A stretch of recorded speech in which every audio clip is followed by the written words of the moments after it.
Punjabi radio USA ਸੁਣ ਰਹੇ ਸਾਰੇ ਹੀ ਮਾਣਯੋਗ ਅਤੇ ਸਤਿਕਾਰਤ ਸਰੋਤਿਆਂ ਨੂੰ ਪੰਜਾਬੀ ਰੇਡੀਓ USA ਦੀ ਟੀਮ ਅਤੇ ਮੇਰੇ ਰਾਜਕੁਲਬੀਰ ਸਿੰਘ ਵੱਲੋਂ ਆਪ ਜੀ ਨੂੰ ਬਹੁਤ ਪਿਆਰ ਸਤਿਕਾਰ ਸਾਹਿਬ ਦੋਨੋਂ ਅੱਜ ਜੋੜ ਕੇ ਨਿੱਘੀ ਜਿਹੀ ਸਤਿ ਸ੍ਰੀ ਅਕਾਲ ਸਭ ਨੂੰ ਜੀ ਨੂੰ ਆਖਦੇ ਹਾਂ। ਸੋ ਤੇ ਪ੍ਰੋਗਰਾਮ ਲੈ ਕੇ ਹਾਜ਼ਰ ਹੋ ਚੁੱਕੇ ਹਾਂ। ਪ੍ਰੋਗਰਾਮ ਖਬਰ ਤੇ ਨਜ਼ਰ ਤੇ ਇਸ ਟਾਈਮ ਮੇਰੇ ਨਾਲ ਜੁੜ ਚੁੱਕੇ ਨੇ ਪ੍ਰੋਗਰਾਮ ਦੇ ਵਿੱਚ ਮਲੋਟ ਸਟੂਡੀਓਜ਼ ਤੋਂ ਮਿੰਟੂ ਗੁਰੂਸਰੀਆ ਜੀ। ਮਿੰਟੂ ਜੀ ਨਿੱਘੀ ਜੀ ਆਇਆਂ ਨੂੰ ਪਿਆਰ ਭਰੀ ਸਤਿ ਸ੍ਰੀ ਅਕਾਲ ਜੀ। ਸ਼ੁਕਰੀਆ ਜੀ, ਸਾਰਿਆਂ ਨੂੰ ਸਤਿ ਸ਼੍ਰੀ ਅਕਾਲ ਜੀ। ਸਾਡੇ ਅੱਜ ਦੇ ਪ੍ਰੋਗਰਾਮ ਖਬਰ ਤੇ ਨਜ਼ਰ ਉਸ ਨੂੰ ਸਪਾਂਸਰ ਕਰਦੇ ਨੇ ਖਾਲਸਾ ਇੰਸ਼ੋਰੈਂਸ ਏਜੰਸੀ ਵਾਲੇ, ਜਿਨ੍ਹਾਂ ਦੇ ਕੋਲੋਂ ਤੁਸੀਂ ਹਰ ਇੱਕ ਤਰੀਕੇ ਦੀ ਇੰਸ਼ੋਰੈਂਸ ਕਰਵਾ ਸਕਦੇ ਹੋ। ਇੰਸ਼ੋਰੈਂਸ ਬਾਰੇ ਪਤਾ ਕਰਨ ਲਈ ਕਾਲ ਕਰੋ number 408-272-2500। Obama care covered California ਦੀ ਅਖੀਰਲੀ ਤਰੀਕ ਜਿਹੜੀ ਹੈ ਫੈਡਰਲ ਲੈਵਲ ਦੇ ਉੱਤੇ 15 ਦਸੰਬਰ ਆ। ਥੋੜ੍ਹੇ ਦਿਨ ਰਹਿ ਗਏ ਆ। ਜਿਨ੍ਹਾਂ ਨੇ ਅਜੇ ਤੱਕ ਕਵਰਡ ਕੈਲੀਫੋਰਨੀਆ ਦੀ ਅਪਡੇਟ ਨਹੀਂ ਕਰਵਾਈ, ਰੀਨਿਊਅਲ ਨਹੀਂ ਕਰਾਇਆ, ਜਾਂ ਜਿਨ੍ਹਾਂ ਨੇ ਨਵੀਂ ਅਜੇ ਤੱਕ ਨਹੀਂ ਕਰਵਾਈ, ਤਾਂ ਉਸ ਦੇ ਲਈ ਜ਼ਰੂਰ ਇਹਨਾਂ ਨੂੰ ਯਾਦ ਰੱਖੋ 408-272-2500 ਦੇ ਉੱਤੇ ਕਾਲ ਕਰਕੇ। ਇਸ ਦੇ ਨਾਲ ਕ੍ਰਿਸ਼ਨ ਧਨੋਤਾ ਜੀ ਯੂਬਾ ਸਿਟੀ ਤੋਂ, ਬਚਿੱਤਰ ਸਿੰਘ ਚਾਹਲ ਫਰੈਜ਼ਨੋ ਤੋਂ, ਮਹਿੰਦਰ ਸਿੰਘ ਮਨਜੀਤ ਕੌਰ ਤੱਖਰ ਮੋਡੈਸਟੋ ਤੋਂ, ਜਸਪਾਲ ਸਿੰਘ ਜੀ ਸੈਕਰਾਮੈਂਟੋ ਤੋਂ, ਪ੍ਰਿਤਪਾਲ ਸਿੰਘ ਜੀ ਟਰਲਕ ਤੋਂ, ਪ੍ਰਿੰਸੀਪਲ ਅਵਤਾਰ ਸਿੰਘ ਪੰਨੂ ਬੇਕਰਸਫੀਲਡ ਤੋਂ, ਜੱਸੀ ਗਿੱਲ ਪਲੰਬਿੰਗ ਵਾਲੇ ਬੇਕਰਸਫੀਲਡ ਤੋਂ, ਤੇ ਸਟੋਨ ਸਰਕਲ ਪਾਰਕ ਵਾਲੇ ਸਾਰੇ ਹੀ ਸੀਨੀਅਰਸ ਬੇਕਰਸਫੀਲਡ ਤੋਂ। ਇਹਨਾਂ ਸਾਰਿਆਂ ਦਾ ਬਹੁਤ ਬਹੁਤ ਧੰਨਵਾਦ। ਜੇਕਰ ਤੁਸੀਂ ਜਾਂ ਕੋਈ ਹੋਰ ਕਾਰੋਬਾਰ ਇਸ ਪ੍ਰੋਗਰਾਮ ਨੂੰ ਸਪਾਂਸਰ ਕਰਨਾ ਚਾਹੁੰਦੇ ਹੋ, ਸੰਪਰਕ ਕਰ ਸਕਦੇ ਹੋ 408-722-7698 ਦੇ ਉੱਤੇ। ਮਿੰਟੂ ਗੁਰੂਸਰੀਆ ਜੀ, ਗੱਲਬਾਤ ਦਾ ਸਿਲਸਿਲਾ ਆਪਾਂ ਸ਼ੁਰੂ ਕਰਦੇ ਹਾਂ। ਲਵ ਜਿਹਾਦ ਦੇ ਨਾਂ ਦੇ ਉੱਤੇ ਬੇਕਿਰਕਰੀ ਨਾਲ ਕਤਲ ਕਰਨ ਵਾਲਾ ਹਥਿਆਰਾ ਗ੍ਰਿਫਤਾਰ, ਕਿਹਾ ਇਸੇ ਲਈ ਇਹੀ ਸੀ ਕਤਲ ਦਾ ਕਾਰਨ। ਦੇਖੋ, ਇਹਨੂੰ ਵੀਡੀਓ ਵਾਇਰਲ ਹੋਣ ਤੋਂ ਕੁਝ ਘੰਟਿਆਂ ਬਾਅਦ ਹੀ ਫੜ ਲਿਆ ਗਿਆ। ਉਹ ਵੀਡੀਓ ਸਾਰਿਆਂ ਨੇ ਦੇਖ ਹੀ ਲਈ ਹੋਣੀ ਹੈ, ਜਿਸ ਨਿਰਮਮ ਤਰੀਕੇ ਨਾਲ ਇਹ ਉਸ ਕਤਲਕਾਂਡ ਨੂੰ ਅੰਜਾਮ ਦੇ ਰਿਹਾ। ਕਾਰਨ ਇਹਨੇ ਉਹੀ ਦੱਸਿਆ। ਵੈਸੇ ਇਹਦੀ ਜਿਹੜੀ ਬੀਵੀ ਆ, ਉਹਨੇ ਲੀਪਾ ਪੋਚੀ ਜੀ ਕੀਤੀ, ਕਹਿੰਦੀ ਵਿਹਲਾ ਫਿਰਦਾ ਸਾਰਾ ਦਿਨ ਗਾਂਜਾ ਪੀ ਲੈਂਦਾ, ਕਦੇ ਇੱਧਰ ਚਲੇ ਗਿਆ, ਕਦੇ ਉੱਧਰ ਚਲੇ ਗਿਆ। ਮੈਂ ਤੇ ਸੋਚ ਹੀ ਨਹੀਂ ਸਕਦੀ ਕਿ ਇਹ ਏਦਾਂ ਦਾ ਕੰਮ ਕਰ ਸਕਦਾ। ਪਰ ਜਿਹੜਾ ਪੁਲਿਸ ਅਫਸਰਾਂ ਨੇ ਉਹਨੂੰ ਫੜਿਆ, ਅਰੈਸਟ ਕੀਤਾ ਜੀ, ਉਹ ਕਹਿੰਦੇ ਆ ਕਿ ਜਿੰਨੀ ਕੁ ਅਸੀਂ ਇਹਦੇ ਤੋਂ ਮੁੱਢਲੀ ਪੁੱਛਗਿੱਛ ਕੀਤੀ ਹੈ, ਨਸ਼ੇੜੀ ਨਸ਼ੂੜੀ ਕੁਛ ਨੀ ਗਾ, ਨਾ ਇਹ ਜ਼ਹਿਨੀ ਤੌਰ ਤੇ ਪਰੇਸ਼ਾਨ ਹੈ, ਕਿਉਂਕਿ ਉਹਦੀ ਬੀਵੀ ਹੁਣ ਕਹਿ ਰਹੀ ਆ ਕਿ ਝੱਲਾ ਕਮਲਾ ਜਿਹਾ ਹੈਗਾ, ਇਹਦਾ ਪਤਾ ਕੋਈ ਨੀ ਕਹਿੰਦੇ ਕੀ ਕਰਤਾ ਹੋਵੇ, ਪਰ ਇਹ ਕਤਲ ਕਰ ਦੂਗਾ, ਏਦਾਂ ਦੀ ਤੇ ਕੋਈ ਗੱਲ ਹੈ ਨਹੀਂ। ਪਰ ਪੁਲਿਸ ਵਾਲੇ ਕਹਿੰਦੇ ਕਿ ਨਾ ਤੇ ਨਸ਼ੇੜੀ ਆ, ਸਾਡੇ ਕੋਲ ਹੀ ਆ, ਅਸੀਂ ਇਹਦੀ ਖਿਦਮਤ ਕਰੀ ਜਾਂਦੇ ਹਾਂ 2 ਦਿਨ ਤੋਂ। ਇਹ ਨਾ ਤੇ ਨਸ਼ੇੜੀ ਹੈ ਤੇ ਨਾ ਹੀ ਜ਼ਹਿਨੀ ਤੌਰ ਤੇ ਪਰੇਸ਼ਾਨ ਆ। ਹੁਣ ਇਹਦਾ ਮਤਲਬ ਇਹ ਆ ਕਿ ਜੋ ਉਹ ਆਪਣੇ ਮੂੰਹ ਤੋਂ ਬਕਦਾ ਪਿਆ, ਫਿਰ ਉਹ ਅਖੀਰਲਾ ਸੱਚ ਆ। ਆਪਣੇ ਮੂੰਹ ਉਹ ਕੀ ਕਹਿੰਦਾ? ਉਹ ਕਹਿੰਦਾ ਕਿ ਜੋ ਮੈਂ ਵੀਡੀਓ 'ਚ ਕਿਹਾ ਸੀ, ਮਸਲਨ ਜੋ ਉਹਨੇ ਲਵ ਜਿਹਾਦ ਦਾ ਰਾਗ ਲਾਪਿਆ ਸੀ, ਉਹ ਕਹਿੰਦਾ ਕਿ ਇਹੋ ਹੀ ਕਾਰਨ ਸੀਗਾ ਹੱਤਿਆ ਕਰਨ ਦਾ। ਦੂਜੀ ਗੱਲ ਉਹਨੇ ਕਹੀ ਆ ਕਿ ਇਹ ਜਿਹੜੇ ਪੱਛਮੀ ਬੰਗਾਲ ਦੇ ਮਜ਼ਦੂਰ ਆ, ਸਾਡੇ ਮਹੱਲੇ ਦੀ ਇੱਕ ਕੁੜੀ ਲੈ ਗਏ ਸੀ ਭਜਾ ਕੇ, ਅਸੀਂ ਉਸ ਕੁੜੀ ਨੂੰ ਵਾਪਸ ਲੈਣ ਗਏ ਸੀਗੇ ਤੇ ਇਹਨਾਂ ਨੇ ਉਲਟਾ ਸਾਨੂੰ ਉੱਥੇ ਬੰਗਾਲੀਆਂ ਨੇ ਜਲੀਲ ਕੀਤਾ ਸੀਗਾ। ਹੁਣ ਇਹ ਬੰਦਾ ਜਿਹੜੇ ਦੋਸ਼ ਲਾਉਂਦਾ, ਉਹਨਾਂ ਦੋਸ਼ਾਂ 'ਚ ਸੱਚਾਈ ਹੋ ਸਕਦੀ ਆ? ਕੋਈ ਏਦਾਂ ਦਾ ਵਾਕਿਆ ਸਮਾਜ ਦੇ ਵਿੱਚ ਵਾਪਰ ਸਕਦਾ? ਪਰ ਇਸ ਬੰਦੇ ਨੇ ਤੇ ਕੁਛ ਨਹੀਂ ਸੀ ਕੀਤਾ, ਇਹਦਾ ਤੇ ਕੋਈ ਗੁਨਾਹ ਨਹੀਂ ਸੀ। ਇਹਦਾ ਗੁਨਾਹ ਤੇ ਸਿਰਫ ਇਹੋ ਹੀ ਸੀਗਾ ਕਿ ਇਹ ਵੀ ਉਸੇ ਬੰਗਾਲ ਦਾ ਸੀ ਤੇ ਉੱਤੋਂ ਹੋਣੀ ਸ਼ਾਮਤ ਨੂੰ ਇਹ ਮੁਸਲਮਾਨ ਸੀਗਾ, ਇਸੇ ਕਰਕੇ ਮਾਰ ਦਿੱਤਾ ਗਿਆ। ਸੋ ਉਹ ਅਜੀਬੋ ਗਰੀਬ ਜੀਆਂ ਦਲੀਲਾਂ ਪੇਸ਼ ਕਰਦਾ ਪਿਆ। ਕਦੇ ਉਹ ਪਦਮਾਵਤੀ ਤੱਕ ਪਹੁੰਚ ਜਾਂਦਾ, ਕਦੇ ਉਹ ਮਰਾਠਿਆਂ ਤੱਕ ਪਹੁੰਚ ਜਾਂਦਾ ਬੰਦਾ, ਜਾਣੀ ਕਿ ਉਹ ਪਛਤਾਉਂਦਾ ਨਹੀਂ ਪਿਆ ਹਾਲੇ ਵੀ। ਉਹ ਕਹਿੰਦਾ ਕਿ ਜੋ ਕੀਤਾ ਜਾਇਜ਼ ਕੀਤਾ, ਔਰ ਏਦਾਂ ਹੀ ਇਹਨਾਂ ਦਾ ਹਸ਼ਰ ਹੋਣਾ ਚਾਹੀਦਾ। ਹੁਣ ਦੂਜੇ ਪਾਸੇ ਇਹਦਾ ਇੱਕ ਭਾਂਜਾ ਵਾ ਜਿਹੜਾ ਵੀਡੀਓਗ੍ਰਾਫਰ ਬਣਿਆ ਸੀਗਾ, ਉਹਨੇ ਵੀ ਮੇਰੇ ਖਿਆਲ ਦੇ ਨਾਲ ਪੱਕਾ ਹੀ ਕੋਰਸ ਕਰ ਲਿਆ ਵੀਡੀਓਗ੍ਰਾਫੀ ਦਾ। ਹੁਣ ਸਾਰੀ ਉਮਰ ਵੀਡੀਓਗ੍ਰਾਫੀ 'ਚ ਨਿਪੁੰਨ ਹੋ ਜਾਊਗਾ। 15 ਸਾਲ ਉਹਦੀ ਉਮਰ ਹੈ, ਉਹਨੂੰ ਫਸਾਤਾ ਵਿੱਚ ਇਹਨੇ, ਉਹ ਵੀ ਫੜਿਆ ਗਿਆ। ਔਰ ਇਹ ਕਤਲ ਕਰਨ ਤੋਂ ਬਾਅਦ ਸਕੂਟੀ ਲੈ ਕੇ ਆਪਣੇ ਮਾਮੇ ਸਹੁਰੇ ਦੇ ਘਰ ਦੀ ਗਲੀ 'ਚ ਗੇੜੀਆਂ ਮਾਰਦਾ ਫਿਰਦਾ ਸੀਗਾ, ਜਿਵੇਂ ਬਹੁਤ ਇਹ ਸ਼ਾਨਾਮਤੀ ਕੰਮ ਕਰਕੇ ਆਇਆ ਹੁੰਦਾ। ਉੱਥੋਂ ਇਹਨੂੰ ਅਰੈਸਟ ਕੀਤਾ ਗਿਆ। ਇਸ ਸਮੇਂ ਉਸ ਜ਼ਿਲ੍ਹੇ ਦੇ ਵਿੱਚ ਜਿੱਥੇ ਕਤਲ ਹੋਇਆ, ਰਾਜਸਥਾਨ ਦੇ ਵਿੱਚ, ਸਥਿਤੀ ਆਮ ਵਰਗੀ ਹੈ। ਸਥਿਤੀ ਆਮ ਵਰਗੀ ਇਸ ਕਰਕੇ ਕਿਉਂਕਿ ਜਿਹੜਾ ਮਜ਼ਦੂਰ ਸੀਗਾ ਉਹ ਬਾਹਰਲਾ ਮਜ਼ਦੂਰ ਸੀ। ਹਾਲਾਂਕਿ ਉਮੀਦ ਪਹਿਲਾਂ ਜਤਾਈ ਜਾ ਰਹੀ ਸੀਗੀ ਕਿ ਕੋਈ ਕਲੈਸ਼ ਵਗੈਰਾ ਨਾ ਹੋ ਜਾਵੇ ਦੋ ਕਮਿਊਨਿਟੀਜ਼ ਦੇ ਦਰਮਿਆਨ, ਪਰ ਐਸਾ ਕੁਛ ਨਹੀਂ ਵਾਪਰਿਆ। ਸਥਿਤੀ ਜਿਹੜੀ ਹੈ ਸੁਖਾਵੀ ਹੈ। ਹਾਲਾਂਕਿ ਉੱਥੇ ਇੰਟਰਨੈਟ ਬੰਦ ਕਰ ਦਿੱਤਾ ਗਿਆ ਸੀ ਕਿਉਂਕਿ ਵੀਡੀਓ ਬੜੇ ਵੱਡੇ ਪੱਧਰ ਤੇ ਵਾਇਰਲ ਹੋ ਰਹੀ ਸੀਗੀ। ਫੇਸਬੁੱਕ ਤੋਂ ਵੀ ਵੀਡੀਓ ਜਿਹੜੀ ਫੇਸਬੁੱਕ ਨੇ ਆਟੋਮੈਟਿਕਲੀ ਹਟਾਉਣੀ ਸ਼ੁਰੂ ਕਰ ਦਿੱਤੀ ਸੀਗੀ ਕਿਉਂਕਿ ਕਾਫੀ ਉਹ ਕੰਟੈਂਟ ਜਿਹੜਾ ਇਤਰਾਜ਼ਯੋਗ ਵੀ ਸੀਗਾ। ਖੈਰ ਇਸ ਘਟਨਾ ਨੂੰ ਲੈ ਕੇ ਲੋਕਾਂ ਦੇ ਵਿੱਚ ਅੱਜ ਵੀ ਸਾਰਾ ਦਿਨ ਚਰਚਾ ਇਸੇ ਗੱਲ ਨੂੰ ਲੈ ਕੇ ਹੁੰਦੀ ਰਹੀ ਆ ਕਿ ਸਾਡੇ ਇਸ ਦੇਸ਼ ਦਾ ਮਾਹੌਲ ਜਾ ਕਿੱਧਰ ਨੂੰ ਰਿਹਾ ਜੀ। ਇਹ ਲੋਕ ਜਿਨ੍ਹਾਂ ਲੋਕਾਂ ਨੇ ਲਵ ਜਹਾਦ ਦਾ ਮੁੱਦਾ ਚੁੱਕਿਆ ਸੀਗਾ ਉਹ ਤੇ ਚੁੱਪ ਕਰਕੇ ਪਾਸੇ ਖੜੇ ਆ। ਇਹਨਾਂ ਦੇ ਸ਼ਿਕਾਰ ਜਿਹੜੇ ਹੋ ਰਹੇ ਆ ਉਹ ਆਮ ਬੰਦੇ ਆ ਤੇ ਜੋ ਸ਼ਿਕਾਰ ਕਰਦੇ ਪਏ ਆ ਬੰਦੇ ਉਹ ਵੀ ਆਮ ਆ। ਸੋ ਇਹ ਆਮ ਬੰਦਾ ਵਰਸਜ ਆਮ ਬੰਦਾ ਜਿਹੜੀ ਲੜਾਈ ਚੱਲ ਪਈ ਆ ਇਹਦਾ ਮੁੱਢ ਬੰਨਣ ਵਾਲੇ ਉਹ ਤੇ ਪਾਸੇ ਹੋ ਗਏ ਆ। ਜਿਹੜੇ ਸ਼ਿਕਾਰ ਹੋਣ ਵਾਲੇ ਆ ਉਹਨਾਂ ਚੋਂ ਕੋਈ ਕਬਰਾਂ 'ਚ ਚਲੇ ਗਿਆ, ਕੋਈ ਜੇਲ੍ਹ ਤੋਂ ਚਲੇ ਜਾਊਗਾ। ਸੋ ਹਾਲਾਤ ਜਿਹੜੇ ਆ ਉਹ ਬੜੇ ਦੁਖਾਂਤਕ ਨੇ ਇਸ ਸਮੇਂ ਭਾਰਤ ਦੇ ਵਿੱਚ। ਆਮ ਤੌਰ ਤੇ ਜਿਹੜਾ ਮਾਹੌਲ ਹੁੰਦਾ ਕਿਸੇ ਵੀ ਦੇਸ਼ ਦਾ ਉਹਦੇ ਵਿੱਚ ਜਦੋਂ ਇਸ ਤਰ੍ਹਾਂ ਦਾ ਜ਼ਹਿਰ ਘੁਲਦਾ ਤਾਂ ਫਿਰ ਖਤਰਨਾਕ ਸੰਕੇਤ ਹੁੰਦੇ ਆ। ਸੋ ਇਸ ਕਰਕੇ ਹੁਣ ਅਸੀਂ ਕਹਿ ਸਕਦੇ ਹਾਂ ਕਿ ਨਫ਼ਰਤ का धुआं जब आंखों में उतर जाता है सच और झूठ का फर्क फिर कहाँ नजर आता है। ਇਸ ਵਕਤ ਨਫ਼ਰਤ ਦਾ ਧੂੰਆਂ ਹੈ ਜਿਹੜਾ ਉਹਨੇ ਕਈਆਂ ਦੀਆਂ ਅੱਖਾਂ ਅੰਨੀਆਂ ਕੀਤੀਆਂ ਹੋਈਆਂ। ਆਉਣ ਵਾਲੇ ਦਿਨਾਂ ਦੇ ਵਿੱਚ ਸੁੱਖ ਸ਼ਾਂਤੀ ਰਵੇ ਐਸੀ ਕਾਮਨਾ ਕੀਤੀ ਜਾ ਸਕਦੀ ਹੈ ਪਰ ਐਸਾ ਯਕੀਨ ਪੱਕਾ ਨਹੀਂ ਬੰਨਿਆ ਜਾ ਸਕਦਾ ਕਿ ਸੁੱਖ ਸ਼ਾਂਤੀ ਰਹੂਗੀ। ਬਿਲਕੁਲ ਬਿਲਕੁਲ ਮਿੰਟੂ ਜੀ, ਬਹੁਤ ਸਥਿਤੀ ਜਿਹੜੀ ਆ ਨਾਜ਼ੁਕ ਚੱਲ ਰਹੀ ਆ। ਅਗਲੀ ਜਿਹੜੀ ਆਪਾਂ ਗੱਲ ਕਰੀਏ, ਬਹੁਤ ਸਾਰੇ ਜਿਹੜੇ ਲੋਕ ਆਧਾਰ ਕਾਰਡ ਨੂੰ ਲਿੰਕ ਨੂੰ ਲੈ ਕੇ ਕਾਫੀ ਸਵਾਲ ਪੁੱਛਦੇ ਨੇ। ਸੋ ਕਹਿੰਦੇ ਵੀ ਆਧਾਰ ਕਾਰਡ ਲਿੰਕ ਕਰਨ ਦੀ ਮਿਆਦ ਵਧੀ ਆ ਹੁਣ। ਆਧਾਰ ਕਾਰਡ ਦਾ ਤੇ ਪੁੱਛੋ ਹੀ ਨਾ। ਇੱਥੇ ਤੇ ਸ਼ਰਾਬੀ ਵੀ ਕਹਿੰਦੇ ਬਾਜ਼ਾਰ ਖਤਮ ਸਾ ਹੈ ਆਧਾਰ ਕੇ ਬਗੈਰ, ਨਾ ਦਾਰੂ ਹੈ ਨਾ ਦਵਾ ਹੈ ਆਧਾਰ ਕੇ ਬਗੈਰ। ਉਹ ਕਹਿੰਦੇ ਨਾ ਦਾਰੂ ਮਿਲਦੀ ਹੈ ਨਾ ਦਵਾ ਮਿਲਦੀ ਹੈ। ਦਾਰੂ ਦੀ ਵੀ ਅੱਜ ਕੱਲ੍ਹ ਠੇਕੇਦਾਰ ਕਹਿੰਦੇ ਆਧਾਰ ਕਾਰਡ ਹੈਗਾ ਹੀ। ਹੁਣ ਇੱਥੇ ਕਾਫੀ ਯੋਜਨਾਵਾਂ ਜਿਹੜੀਆਂ ਉਹ ਆਧਾਰ ਕਾਰਡ ਦੇ ਨਾਲ ਲਿੰਕ ਹੋਈਆਂ ਵੀ ਆ। 40 ਦੇ ਕਰੀਬ ਯੋਜਨਾਵਾਂ ਤੇ ਲੈ ਗਈ ਮੋਦੀ ਸਰਕਾਰ ਕੁਛ ਮਹੀਨਿਆਂ ਦੇ ਅੰਦਰ ਅੰਦਰ, ਜਿਨ੍ਹਾਂ ਨੂੰ ਆਧਾਰ ਕਾਰਡ ਦੇ ਨਾਲ ਲਿੰਕ ਕੀਤਾ ਗਿਆ। ਔਰ ਲੈ ਹੀ ਨਹੀਂ ਗਈ 40 ਤੱਕ, ਕੁਛ ਜਾਨਾਂ ਦੀ ਬਲੀ ਵੀ ਲੈ ਲਈ ਗਈ। ਬੱਚੀ ਉਹ ਜਿਹੜੀ ਬਾਤ ਕਰਦੀ ਮਰ ਗਈ, ਚੌਲ ਕਰਦੀ ਮਰ ਗਈ, ਕਿਉਂਕਿ ਉਹਨਾਂ ਦੇ ਕੋਲ ਲਿੰਕ ਨਹੀਂ ਸੀ, ਆਧਾਰ ਕਾਰਡ ਲਿੰਕ ਨਹੀਂ ਸੀ ਔਰ ਇਸ ਕਰਕੇ ਉਹਨਾਂ ਨੂੰ ਉਹਨਾਂ ਦੇ ਹਿੱਸੇ ਦਾ ਰਾਸ਼ਨ ਨਹੀਂ ਮਿਲਿਆ, ਬੱਚੀ ਮਰ ਗਈ। ਸੋ ਬਲੀ ਵੀ ਲਈ ਆਧਾਰ ਕਾਰਡ ਨੇ। ਹੁਣ ਇਹਨਾਂ ਨੇ ਉੱਥੇ ਸੁਪਰੀਮ ਕੋਰਟ ਦੇ ਵਿੱਚ ਜਾ ਕੇ ਗੱਲ ਆਖੀ ਆ ਕਿ ਪੈਨ ਕਾਰਡ ਨਾਲ ਜਿਹੜਾ ਆਧਾਰ ਤੁਸੀਂ ਲਿੰਕ ਕਰਨਾ ਸੀ ਉਹਦੀ ਮਿਆਦ ਅਸੀਂ 31 ਮਾਰਚ 2018 ਤੱਕ ਵਧਾ ਦਿੱਤੀ ਆ। ਇਹ ਤੋਂ ਪਹਿਲਾਂ ਇਹ ਜਿਹੜੀ ਤਰੀਕ ਸੀ, ਇਹ ਮਿਆਦ ਸੀਗੀ ਉਹ 31 ਦਸੰਬਰ 2017 ਤੱਕ ਸੀ। ਹੁਣ ਇਹ ਵਧਾ ਕੇ 31 ਮਾਰਚ 2018 ਤੱਕ ਕਰ ਦਿੱਤੀ ਗਈ ਆ। ਦੂਜੀ ਚੀਜ਼ ਜਿਹੜੀ ਆ ਉਹ ਇਹ ਆ ਕਿ ਬੈਂਕ ਅਕਾਊਂਟ ਨੂੰ ਆਧਾਰ ਨਾਲ ਲਿੰਕ ਕਰਨ ਦੀ ਜਿਹੜੀ ਆਖਰੀ ਮਿਆਦ ਸੀਗੀ ਉਹ ਸੀਗੀ 31 ਦਸੰਬਰ 2017। ਹੁਣ ਇਹ ਜਿਹੜੀ ਮਿਆਦ ਆ ਇਹ ਵੀ ਮੇਰੇ ਖਿਆਲ ਦੇ ਨਾਲ 31 ਦਸੰਬਰ ਤੱਕ ਹੀ ਰਹੇਗੀ। ਕੁਛ ਜਿਹੜੀਆਂ ਨੇ ਉਹ ਉੱਥੇ ਹੀ ਰਹਿਣਗੀਆਂ ਡੈਡਲਾਈਨਸ, ਕੁਛ ਇਹਨਾਂ ਨੇ ਐਕਸਟੈਂਡ ਕੀਤੀਆਂ ਨੇ।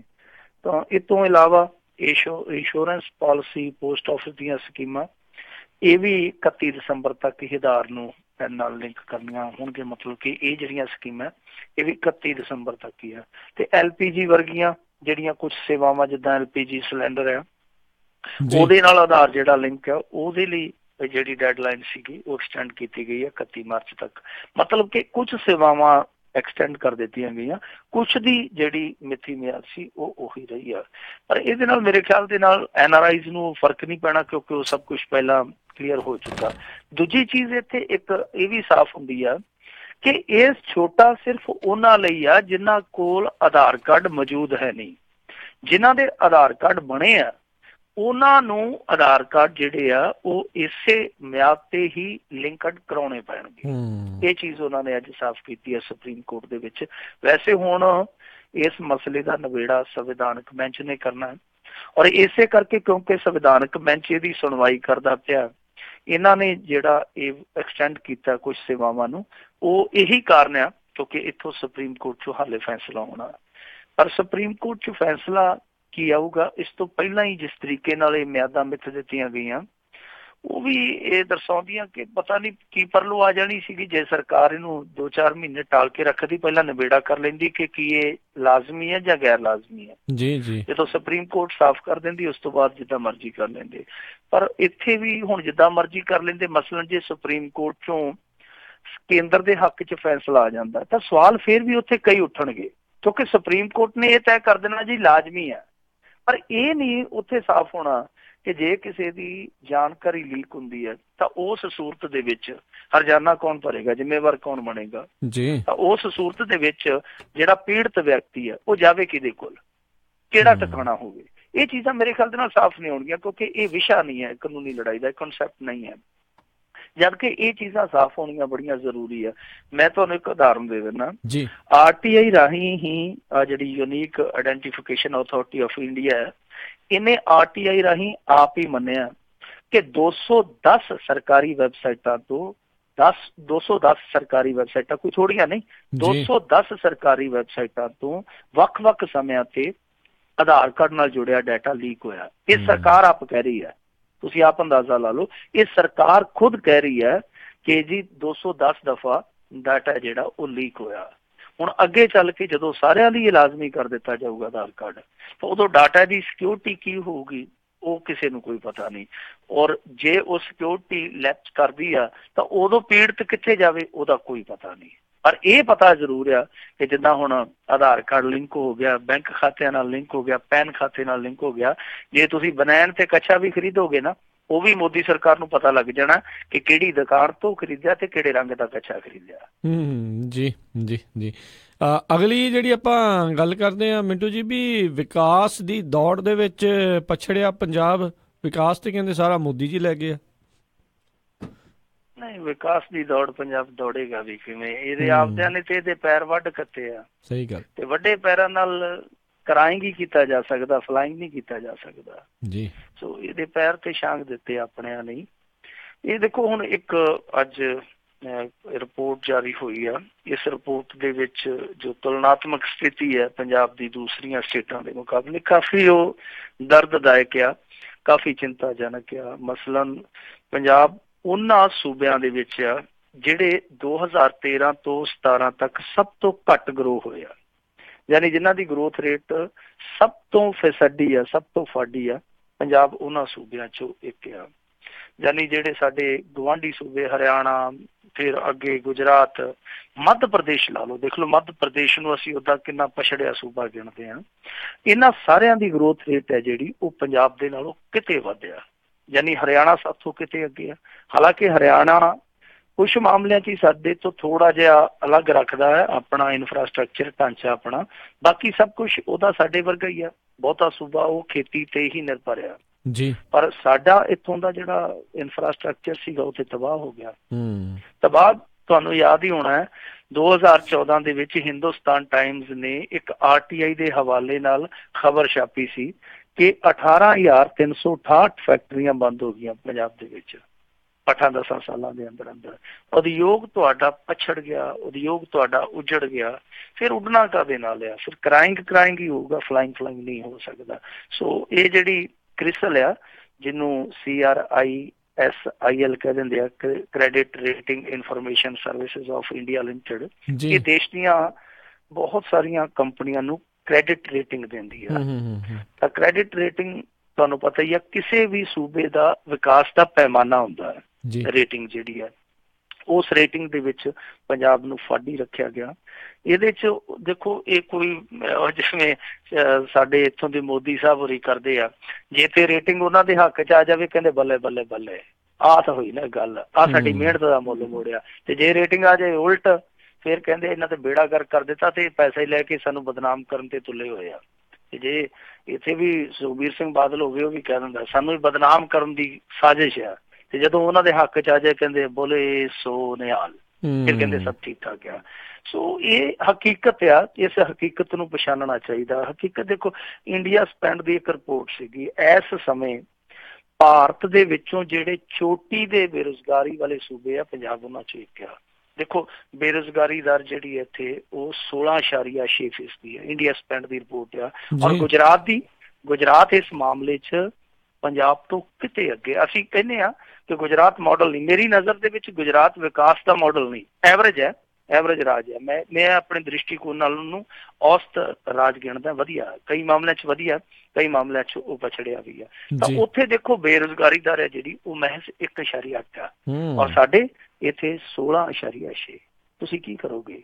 ਉਹ ਉਦਯੋਗ ਤੁਹਾਡੇ ਪੱਲੇ ਨਹੀਂ। ਔਰ ਖੇਤੀ ਦਾ ਵੀ ਤੁਸੀਂ ਦੇਖੋ ਨਾ, ਸਾਡਾ ਸੂਬਾ ਜਿਹੜਾ ਅਸੀਂ ਕਹਿੰਦੇ ਖੇਤੀ ਪ੍ਰਧਾਨ ਸੂਬਾ, ਖੇਤੀ ਪ੍ਰਧਾਨ ਸੂਬਾ, ਖੇਤੀ ਪ੍ਰਧਾਨ ਸੂਬਾ ਸਾਡਾ ਸੀ।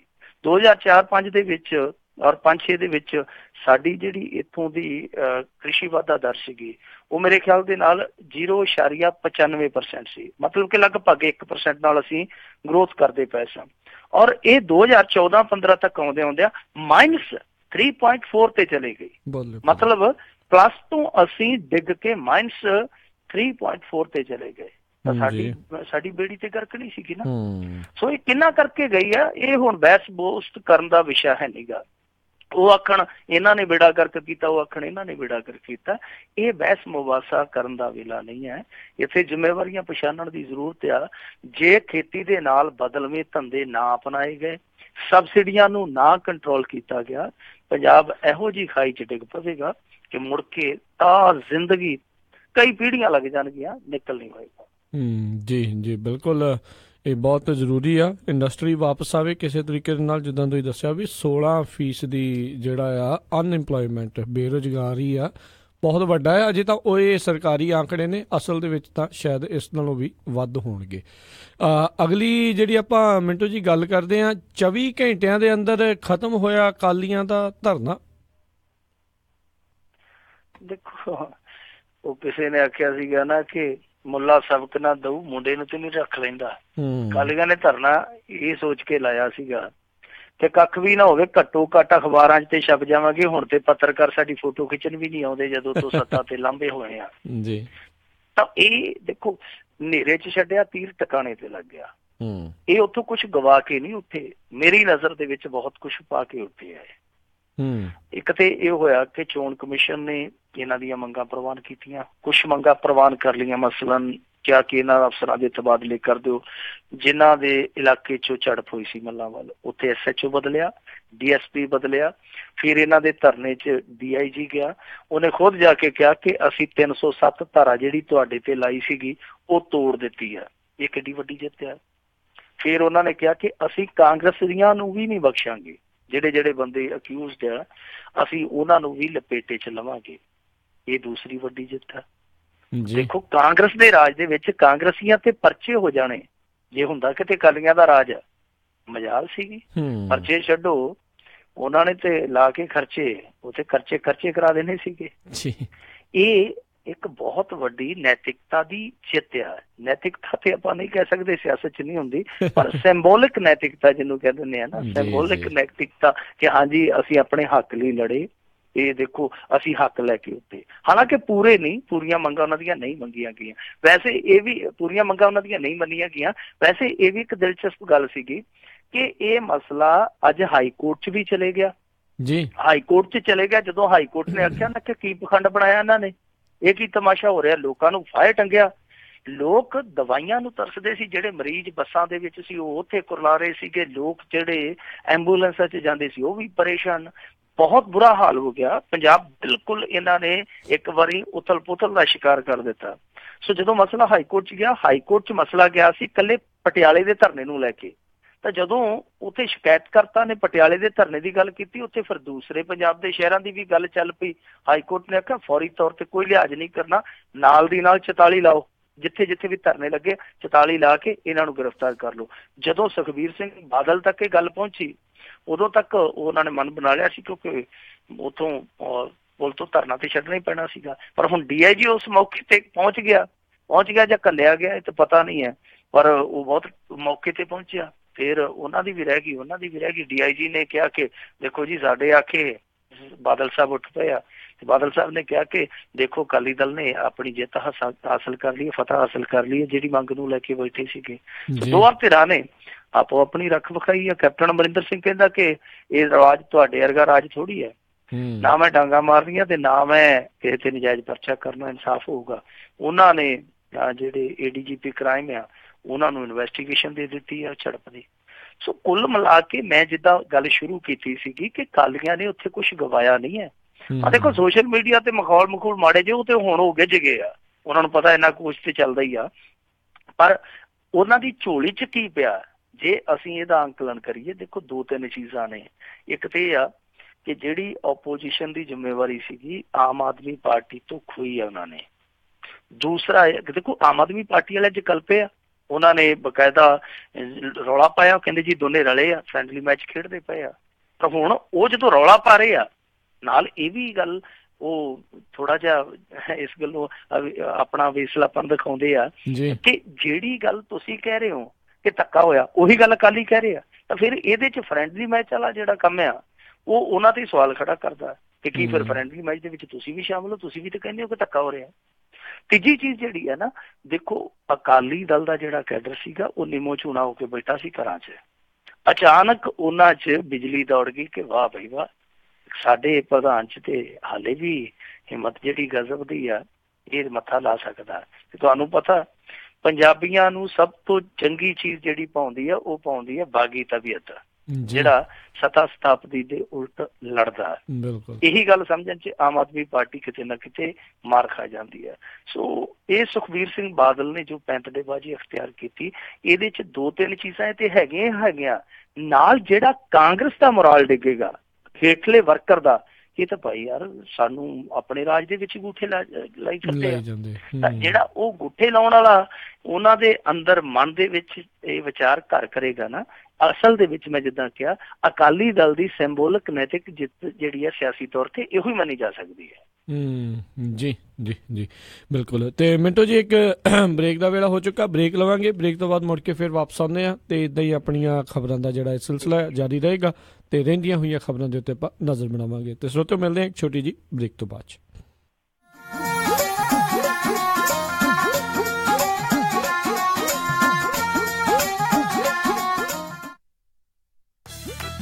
You're listening to Punjabi Radio USA.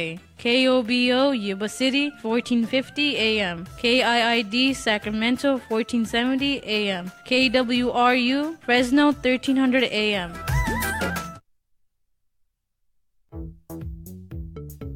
Asian cash and carry Sacramento, ਜੋ ਕਿ ਹੁਣ ਖੁੱਲ ਚੁੱਕਾ ਹੈ 9203 ਫਾਲਸਮ ਬੋਲੇਵਾਰਡ ਸੈਕਰਾਮੈਂਟੋ ਵਿਖੇ। Asian cash and carry Sacramento ਤੋਂ ਤੁਸੀਂ ਲੈ ਸਕਦੇ ਹੋ unstitched suit, custom made suit, readymade suit, Punjabi ਜੁੱਤੀ, ਜੁਐਲਰੀ, ਰੁਮਾਲਾ ਸਾਹਿਬ ਤੇ ਹਰ ਤਰ੍ਹਾਂ ਦੀ ਇੰਡੀਅਨ, ਪਾਕਿਸਤਾਨੀ ਤੇ ਫਿਜੀਅਨ ਗਰੋਸਰੀ ਤੇ ਫਰੈਸ਼ ਸਬਜ਼ੀ ਦੇ ਨਾਲ ਫਰੈਸ਼ ਫਰੂਟ ਵੀ। ਹਰ ਤਰ੍ਹਾਂ ਦੀ 4 ਪਾਉਂਡ ਦਾਲ 399 ਅਤੇ ਸਾਰੇ ਆਟੇ ਸੇਲ ਤੇ ਹਨ। ਤੁਸੀਂ ਇਹਨਾਂ ਤੋਂ ਹਰ ਤਰ੍ਹਾਂ ਦੇ ਭਾਂਡੇ ਲੈ ਸਕਦੇ ਹੋ। ਇਹਨਾਂ ਕੋਲੋਂ ਜਾਗੋ ਦੀ ਡੈਕੋਰੇਸ਼ਨ ਦਾ ਸਮਾਨ ਮਿਲਦਾ ਹੈ। ਹੋਰ ਜਾਣਕਾਰੀ ਲਈ ਕਾਲ ਲਾਡੀ ਭੁੱਲਰ 916 917 5866 916 917 5866। ਜਰੂਰ ਪਹੁੰਚੋ Asian cash and carry Sacramento. Address 9203 Folsom Boulevard Sacramento. Number 916 917 5866 916 917 5866। ਉਹ ਕਿੱਥੇ ਰਹਿ ਗਏ ਸੀ ਤੁਸੀਂ? ਮੈਂ ਕਾਦਾ ਉਡੀਕੀ ਜਾਣਾ ਤੁਹਾਨੂੰ। ਆ ਲਓ ਸਾਰਾ ਸਮਾਨ। ਇਹ ਇੰਨਾ ਸਾਰਾ ਸਮਾਨ? ਹੋਰ ਕੀ, ਹੁਣ ਮੈਂ ਸਾਰੀਆਂ ਕੁੜਤੀਆਂ ਵੀ ਲੈ ਆਈਆਂ, ਤੁਹਾਡੀਆਂ ਪੱਗਾਂ ਵੀ ਆ ਗਈਆਂ, ਮੁੰਡੇ ਦੀ ਸ਼ੇਰਵਾਨੀ ਵੀ ਲੈ ਆਈਆਂ ਤੇ ਰੁਮਾਲਾ ਸਾਹਿਬ ਵੀ ਲੈ ਆਈਆਂ। ਤੇ ਨਾਲੇ ਮੈਂ ਇੱਕ ਸਲਾਹ ਕਰਨੀ ਸੀ ਤੁਹਾਡੇ ਨਾਲ। ਹੁਣ ਆਪਣਾ 골ਡ ਖਰੀਦਣ ਵਾਲਾ ਹੀ ਰਹਿ ਗਿਆ ਤੇ ਕੱਲ ਤੁਸੀਂ ਮੇਰੇ ਨਾਲ ਚੱਲਿਓ। ਕਿੱਥੋਂ ਲੈਣਾ ਉਹ? ਬੱਗਾ ਪੈਲੇਸ ਤੋਂ ਹੀ। ਉਹਨਾਂ ਕੋਲ ਬਹੁਤ ਵਧੀਆ ਵੈਰਾਈਟੀ ਹੈ। ਅੱਛਾ? ਹਾਂ, ਆਪਾਂ ਉੱਥੋਂ ਸੋਨਾ ਵੀ ਖਰੀਦ ਸਕਦੇ ਹਾਂ ਤੇ ਨਾਲੇ ਜੇ ਕੱਲ ਨੂੰ ਲੋੜ ਪੈ ਜੇ ਤਾਂ ਸੋਨੇ ਦੇ ਬਦਲੇ ਕੈਸ਼ ਵੀ ਲੈ ਸਕਦੇ ਹਾਂ। ਲਿਆ ਤਾਂ ਬਹੁਤ ਵਧੀਆ। ਬੱਗਾ ਪੈਲੇਸ, ਤੁਹਾਡੀਆਂ ਬਹੁਤ ਸਾਰੀਆਂ ਲੋੜਾਂ ਲਈ ਇੱਕੋ ਥਾਂ। Bagga palace 6618 Florin road Sacramento. ਹੋਰ ਜਾਣਕਾਰੀ ਲਈ ਰੋਹਿਤ ਜੀ ਨੂੰ ਕਾਲ ਕਰੋ 916 393 1872 916 393 1872।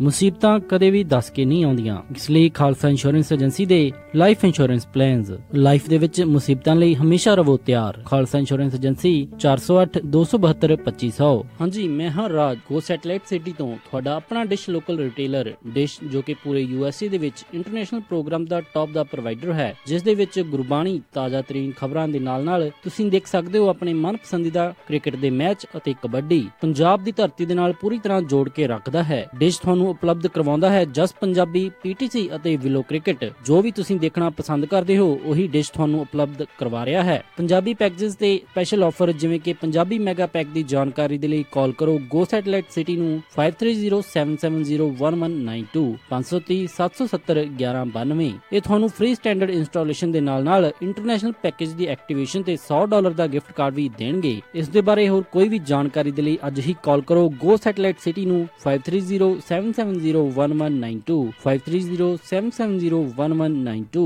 530 770 1192 ਜਾਂ ਫਿਰ ਵਿਜ਼ਿਟ ਕਰੋ gosatcity.com। Restrictions apply, corporate details।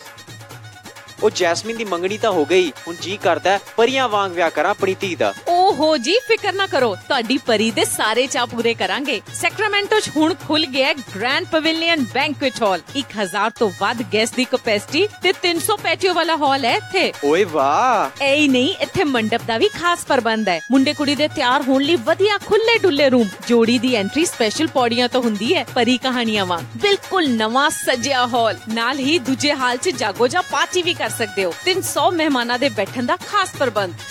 ਵਧੀਆ ਸਵਾਦ ਖਾਣਾ ਪੂਜਾ ਇੰਡੀਅਨ ਗ੍ਰਿਲ ਵੱਲੋਂ। ਤੇ ਪਾਰਕਿੰਗ? ਉਹਦੀ ਤਾਂ ਟੈਨਸ਼ਨ ਹੀ ਨਾ ਲਓ, ਵਧੀਆ ਖੁੱਲੀ ਡੁੱਲੀ ਪਾਰਕਿੰਗ। ਬਸ ਛੇਤੀ ਕਾਲ ਕਰੋ ਤੇ ਅੱਜ ਹੀ ਬੁੱਕ ਕਰਾਓ। Grand pavilion banquet hall, 26 Massey court, Sacramento. Phone 9163707822 ਤੇ 9163963853। ਯਾਦ ਹੈ ਨਾ? Grand pavilion banquet hall, Sacramento.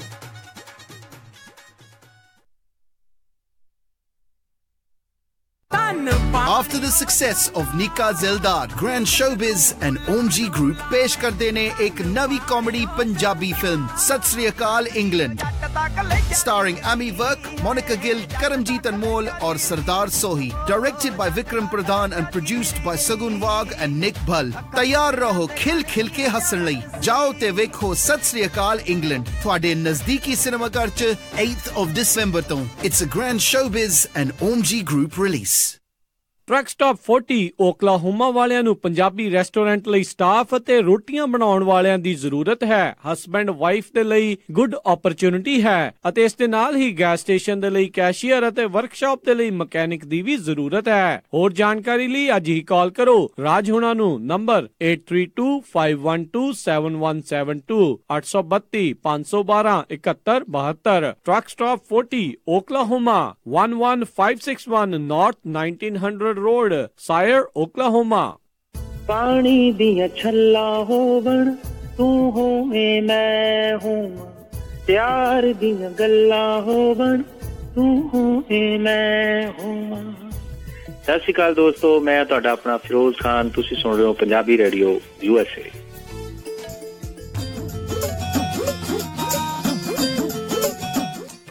Punjabi radio USA ਸੁਣ ਰਹੇ ਸਾਰੇ ਹੀ ਸਰੋਤਿਆਂ ਨੂੰ ਇੱਕ ਵਾਰੀ ਫੇਰ ਨਿੱਕੀ ਜੀ ਆਇਆਂ ਨੂੰ ਸਭ ਦਾ ਸਵਾਗਤ ਹੈ। ਸਰੋਤਿਓ ਪ੍ਰੋਗਰਾਮ ਦੇ ਵਿੱਚ ਖਬਰ ਤੇ ਨਜ਼ਰ ਦੇ ਵਿੱਚ ਮਿੰਟੂ ਜੀ ਆਇਆਂ ਨੂੰ ਸਵਾਗਤ ਹੈ ਜੀ ਇੱਕ ਵਾਰੀ ਫੇਰ ਜੀ। ਸ਼ੁਕਰੀਆ।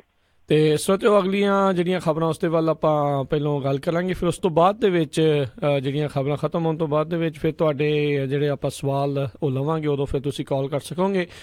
ਤੇ ਮਿੰਟੂ ਜੀ ਅਗਲੀ ਜਿਹੜੀ ਖਬਰ ਦੇ ਵੱਲ ਵੱਧਦੇ ਆ, SDM ਦੀ ਰਿਹਾਇਸ਼ ਦੀ ਕਹਿੰਦੇ ਕੁੰਡੀ ਫੜੀ ਗਈ ਆ। ਦੇਖੋ ਇਹ ਕੁੰਡੀਆਂ ਫੜਨ ਵਾਲੇ ਕੁੰਡੀਆਂ ਲਾਈ ਬੈਠੇ ਆ ਤੇ ਫੇਰ ਕੀ ਬਣੂਗਾ ਦੁਨੀਆ ਦਾ ਤੁਸੀਂ ਆਪ ਅੰਦਾਜ਼ਾ ਲਾ ਲਓ ਜੀ। ਇਹ ਗਿੱਦੜਬਾਹ ਦੀ ਘਟਨਾ ਹੈ। ਗਿੱਦੜਬਾਹ ਦੇ ਵਿੱਚ ਇੱਕ SDM ਆਪਣੀ ਰਿਹਾਇਸ਼ ਦੇ ਵਿੱਚ ਕੁੰਡੀ ਲਾ ਕੇ ਬੈਠਾ ਸੀਗਾ। ਹੁਣ ਇਸ ਮਾਮਲੇ ਦਾ ਦਿਲਚਸਪ ਪਹਿਲੂ ਇਹ ਆ ਕਿ ਉਸ ਰਿਹਾਇਸ਼ ਦੇ ਵਿੱਚ ਮੀਟਰ ਹੈ ਹੀ ਕੋਈ ਨਹੀਂ ਸੀ। ਮੀਟਰ ਤੋਂ ਬਿਨਾਂ ਹੀ ਸਿੱਧੀ ਕੁੰਡੀ ਹੈ ਜਿਹੜੀ ਉਹ ਖੰਭੇ ਤੋਂ ਪਾਈ ਹੋਈ ਸੀ। ਫਲਾਈਂਗ ਨੇ ਜਦੋਂ ਚੈੱਕ ਕੀਤਾ, ਕੁੰਡੀ ਵੇਖੀ, ਮੀਟਰ ਵੇਖਿਆ, ਮੀਟਰ ਤੇ ਹੈ ਹੀ ਨਹੀਂ, ਬਿਜਲੀ ਸਿੱਧੀ ਉਹ ਚੱਲਦੀ ਪਈ ਸੀ। ਇਹ ਘਟਨਾ ਗਿੱਦੜਵੇ ਦੀ ਆ। ਗਿੱਦੜਵੇ ਦਾ ਜਿਹੜਾ ਕੋਰਟ ਕੰਪਲੈਕਸ ਆ ਉਹ ਬਿਲਕੁਲ ਹਾਈਵੇ ਦੇ ਉੱਤੇ ਆ ਤੇ ਉਸ ਕੰਪਲੈਕਸ ਦੇ ਅੰਦਰ ਹੀ SDM ਦੀ ਰਿਹਾਇਸ਼ ਆ। ਉਹ ਹੁਣ ਜਿਹੜਾ SDM ਆ ਇਹ ਪੱਲਾ ਝਾੜਦਾ ਪਿਆ, ਕਹਿੰਦਾ ਦੇਖੋ ਜੀ ਮੈਂ ਤੇ ਸਤੰਬਰ ਚ ਆਇਆ ਸੀਗਾ। ਉਹ ਜਿਹੜਾ ਇਸ ਤੋਂ ਪਹਿਲਾਂ ਦਾ SDM ਸੀਗਾ ਉਹਦਾ ਸਮਾਨ ਵੀ ਪਿਆ ਇੱਥੇ, ਮੈਨੂੰ ਤਾਂ ਪਤਾ ਨਹੀਂ ਕੁਛ। ਹੁਣ ਦੇਖੋ ਸਤੰਬਰ ਤੋਂ ਆ ਚਲਦਿਆਂ ਦਸੰਬਰ ਦੀ 8-9 ਤਰੀਕ ਹੋ ਚੱਲੀ ਹੈ ਜੀ। ਉਹਨਾਂ ਨੇ ਵੇਖਿਆ ਹੀ ਨਹੀਂ ਵੀ ਘਰ ਚ ਕੋਈ ਮੀਟਰ ਹੈ, ਕੋਈ ਬਿਜਲੀ ਕਿੱਥੋਂ ਆ ਰਹੀ ਆ। ਉਹਨਾਂ ਨੇ ਚੈੱਕ ਨਾ ਕੀਤਾ ਹੋ। ਇਹ ਬੜੀ ਅਜੀਬੋ-ਗਰੀਬ ਜੀ ਗੱਲ ਆ। ਫਿਰ 2 ਮਹੀਨਿਆਂ ਚ ਕੋਈ ਬਿੱਲ ਨਾ ਆਇਆ ਹੋ, 2-3 ਮਹੀਨਿਆਂ ਚ ਕੋਈ ਬਿੱਲ ਨਹੀਂ ਆਇਆ। ਸਾਡੇ ਵਰਗੇ ਤੇ ਅਜੇ ਅੱਖ ਝਮਕਦੇ ਉਦੋਂ ਤੱਕ ਬਿੱਲ ਫੇਰ ਠਾ ਵੱਜਾ ਹੁੰਦਾ। ਕਿਦਾ ਹੁਣੇ ਤੇ ਆਇਆ ਸੀਗਾ, ਹੁਣੇ ਤਾਂ ਭਰ ਕੇ ਆਏ ਸੀ। ਤੋ ਇਹ ਅਜੀਬੋ-ਗਰੀਬ ਜੀ ਦਲੀਲ ਪੇਸ਼ ਕੀਤੀ ਜਾ ਰਹੀ ਹੈ। ਉਹ ਕਹਿੰਦੇ ਆ ਜੀ ਕਿ ਮੈਂ ਤੇ ਨਵਾਂ ਆਇਆ ਸੀ, ਮੈਨੂੰ ਤੇ ਪਤਾ ਨਹੀਂ। ਹੁਣ ਨਵਾਂ ਆਇਆ ਸੀਗਾ ਜਾਂ ਨਵਾਂ ਇਹ ਕੰਮ ਚਲਾਇਆ ਸੀਗਾ, ਇਹ ਤੇ ਹੁਣ ਬਿਜਲੀ ਵਿਭਾਗ ਵਾਲੇ ਤੈਅ ਕਰਨਗੇ। ਪਾਵਰਕਾਮ ਵਾਲੇ ਕਹਿੰਦੇ ਆ ਕਿ ਅਸੀਂ ਸਾਰਾ ਲੋਡ ਵੋਡ ਲਿਖ ਕੇ ਆ ਜਿਹੜਾ ਉਹ ਸ਼ਹਿਰੀ ਪਾਵਰਕਾਮ ਨੂੰ ਦੇ ਦਿੱਤਾ। ਹੁਣ ਉਹਨਾਂ ਨੇ ਉਸ ਆਧਾਰ ਤੇ ਵੇਖਣਾ ਕਿ SDM ਸਾਹਿਬ ਦੀ ਕਿੰਨੀ ਕੁ ਖਪਤ ਸੀਗੀ ਦਿਨ ਦੀ, ਤਾਂ ਉਹਦੇ ਹਿਸਾਬ ਦੇ ਨਾਲ ਐਵਰੇਜ ਫਿਰ ਜੁਰਮਾਨਾ ਪਾ ਦਿੱਤਾ ਜਾਊਗਾ। ਵੈਸੇ ਇਦਾਂ ਦੀਆਂ ਘਟਨਾਵਾਂ ਸਾਡੇ ਇੱਥੇ ਆਮ ਨੇ। ਇੱਕ ਵਾਰੀ ਹੋਇਆ ਕਿ ਮਜੀਠੇ ਏਰੀਏ 'ਚ ਬਹੁਤ ਏਰੀਆ ਮਸ਼ਹੂਰ ਹੈ ਪੰਜਾਬ 'ਚ, ਕਿਹਦਾ ਏਰੀਆ ਦੱਸਣ ਦੀ ਲੋੜ ਨਹੀਂ ਹੈ ਜੀ। ਉਸ ਏਰੀਏ 'ਚ ਬਿਜਲੀ ਵਾਲੇ ਕੁੱਟ ਦਿੱਤੇ ਗਏ, ਬਿਜਲੀ ਵਾਲੇ ਬੁਰੀ ਤਰ੍ਹਾਂ ਕੁੱਟੇ ਗਏ।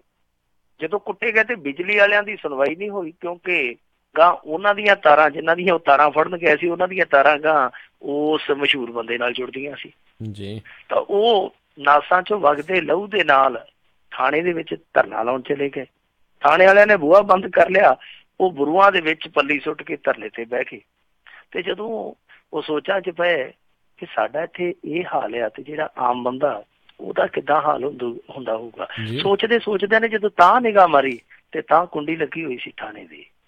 ਉਹਨਾਂ ਨੇ ਹੋਰ ਤਾਂ ਕੁਛ ਪੇਸ਼ ਨਹੀਂ ਗਈ, ਫਿਰ ਉਹ ਤਾਰ ਨੂੰ ਲਮਕਦਿਆਂ ਇਹ ਪਾਇਆ ਕਿ ਥਾਣੇ ਦੀ ਬਿਜਲੀ ਨਜਾਇਜ਼ ਚੱਲਦੀ ਆ। ਉਹਨਾਂ ਨੇ ਫਿਰ ਬੂਹਾ ਖੁਲਾ ਲਿਆ, ਕਹਿੰਦੇ ਕਿ ਹੁਣ ਖੋਲੋ ਬੂਹਾ, ਤੁਹਾਨੂੰ ਦੱਸਦੇ ਆ। ਉਹ ਬੜਾ ਅਜੀਬੋ-ਗਰੀਬ ਜਿਹਾ ਡਰਾਮਾ ਹੋਇਆ ਸੀਗਾ। ਮੁੜ ਕੇ ਪੁਲਿਸ ਵਾਲੇ ਮਿੰਨਤਾਂ ਕਰਦੇ ਫਿਰ ਬੰਦਾ ਫੜ ਲਿਆਉਣੇ ਆ, ਸਾਡੀ ਕੁੰਡੀ ਫੜੀ ਛੱਡੋ।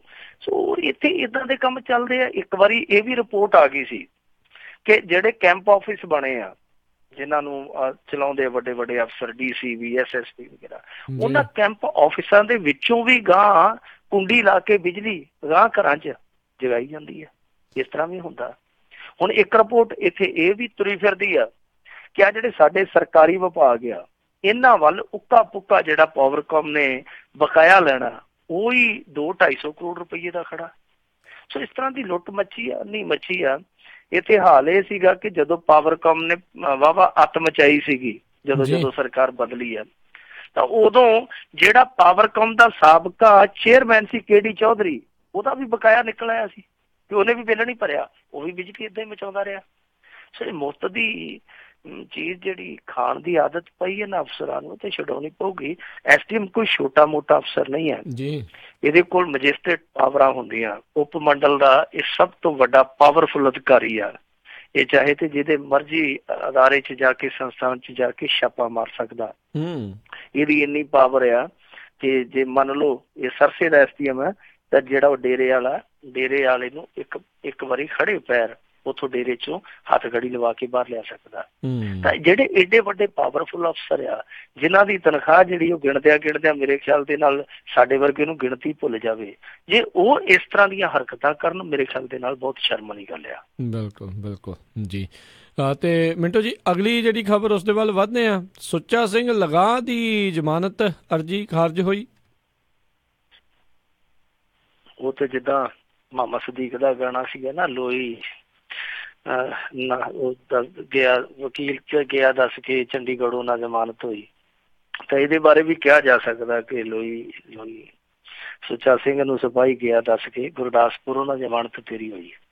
ਗੁਰਦਾਸਪੁਰੋਂ ਜ਼ਮਾਨਤ ਨਹੀਂ ਹੋਈ ਸੁੱਚਾ ਸਿੰਘ ਲੰਗਾਹ ਦੀ। ਇਹਨੇ ਸੈਸ਼ਨ ਕੋਰਟ 'ਚ ਜ਼ਮਾਨਤ ਅਰਜੀ ਲਾਈ ਸੀਗੀ, ਉਹਨਾਂ ਨੇ ਇਹਦੀ ਬੇਲ ਐਪਲੀਕੇਸ਼ਨ ਰੱਦ ਕਰ ਦਿੱਤੀ ਆ।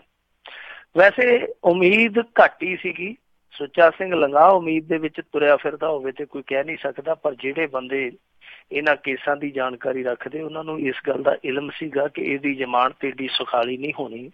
ਇਹਨੂੰ ਹਾਈ ਕੋਰਟ 'ਚ ਅੱਡੀਆਂ ਘੜੀਸਣੀਆਂ ਹੀ ਪੈਣੀਆਂ। ਇਹਨੂੰ ਤਾਂ ਨਹੀਂ, ਇਹਦੇ ਵਕੀਲ ਜਾਣਗੇ, ਪਰ ਇਹ ਸਮਝ ਲਓ ਕਿ ਵਕੀਲਾਂ ਦੇ ਨਾਲ ਹੀ ਤੁਰਿਆ ਫਿਰਦਾ ਹੋਊਗਾ। ਜਦੋਂ ਬੰਦੇ ਦੀ ਜ਼ਮਾਨਤ ਲੱਗੀ ਹੁੰਦੀ ਹੈ ਜਾਂ ਤਰੀਕ ਪਈ ਹੁੰਦੀ ਆ, ਬੰਦਾ ਸੋਚਾਂ ਦੇ ਵਿੱਚ ਹਾਈ ਕੋਰਟ ਦੇ ਘੇਰੇ ਤੁਰਿਆ ਫਿਰਦਾ ਕਿ ਹੁਣ ਇੱਥੋਂ ਚੰਗੀ ਖਬਰ ਮਿਲੂਗੀ, ਹੁਣ ਇੱਥੋਂ ਚੰਗੀ ਖਬਰ ਮਿਲੂਗੀ। ਸੋ ਇਹਨੇ ਪਹਿਲਾਂ ਵੀ ਸ਼ਾਇਦ ਸੋਚਿਆ ਹੋਏਗਾ ਕਿ ਹਾਈ ਕੋਰਟ ਜਾਣਾ। ਇਹਨਾਂ ਦੇ ਵਕੀਲਾਂ ਨੇ ਏਡੀ ਜਲਦੀ ਤਾਂ ਹੀ ਜ਼ਮਾਨਤ ਲਾਈ ਕਿ ਇੱਥੋਂ ਰਿਜੈਕਟ ਕਰਾ ਲਈਏ, ਫਿਰ ਹਾਈ ਕੋਰਟ ਦਾ ਦਰ ਖੜਕਾਵਾਂਗੇ। ਸੋ ਹੁਣ ਲੱਗਦਾ ਇਹ ਆ ਕਿ ਹਾਈ ਕੋਰਟ ਜਾਣਗੇ। ਵੇਖਣਾ ਦਿਲਚਸਪ ਹੋਊਗਾ ਕਿ ਹਾਈ ਕੋਰਟ ਇਹਨੂੰ ਬੇਲ ਦਿੰਦਾ ਜਾਂ ਫਿਰ ਇਹ ਕਹਿੰਦਾ ਕਿ ਜੇਲ੍ਹ 'ਚ ਹੀ ਰਹੋ।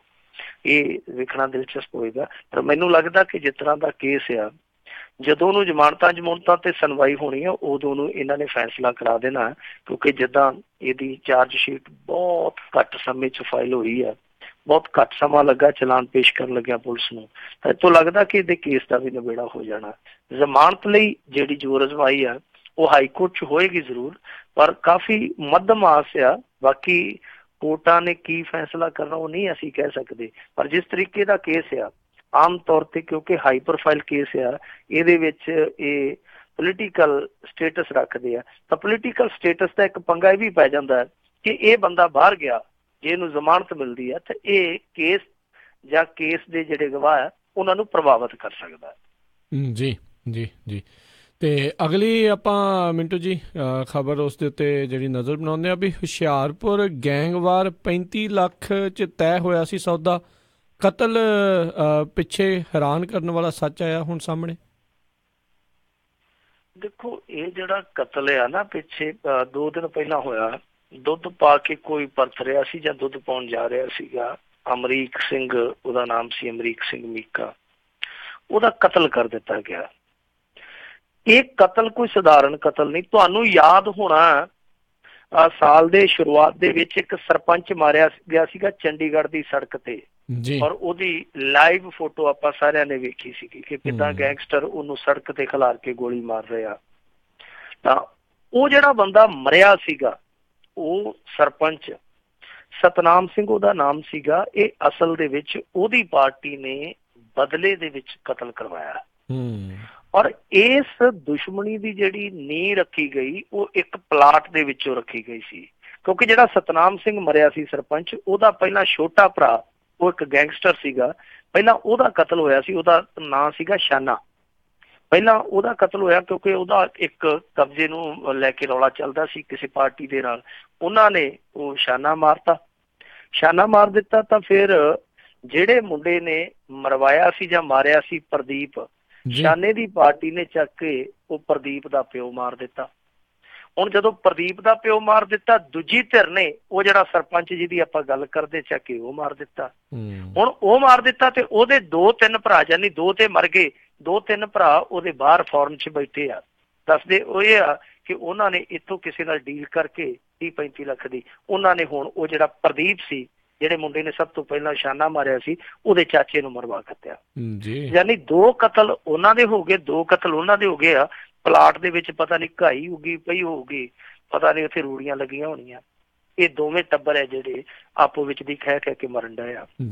ਪਰ ਇਹਦੇ ਵਿੱਚ ਮੈਂ ਸਮਝਦਾ ਕਿਤੇ ਨਾ ਕਿਤੇ ਪੁਲਿਸ ਦੀ ਵੀ ਨਾ ਅਹਿਲੀਅਤ ਹੈ, ਕਿਉਂਕਿ ਕੁਛ ਦਿਨ ਪਹਿਲਾਂ, ਜੇ ਮੈਂ ਭੁੱਲਦਾ ਨਹੀਂ ਤੇ ਲਾ ਲਓ 40-50 ਦਿਨ ਪਹਿਲਾਂ, ਜਲੰਧਰ ਦੇ ਵਿੱਚੋਂ ਕੁਛ ਸਪਾਰੀ ਕਿਲਰ ਫੜੇ ਗਏ ਸਨ।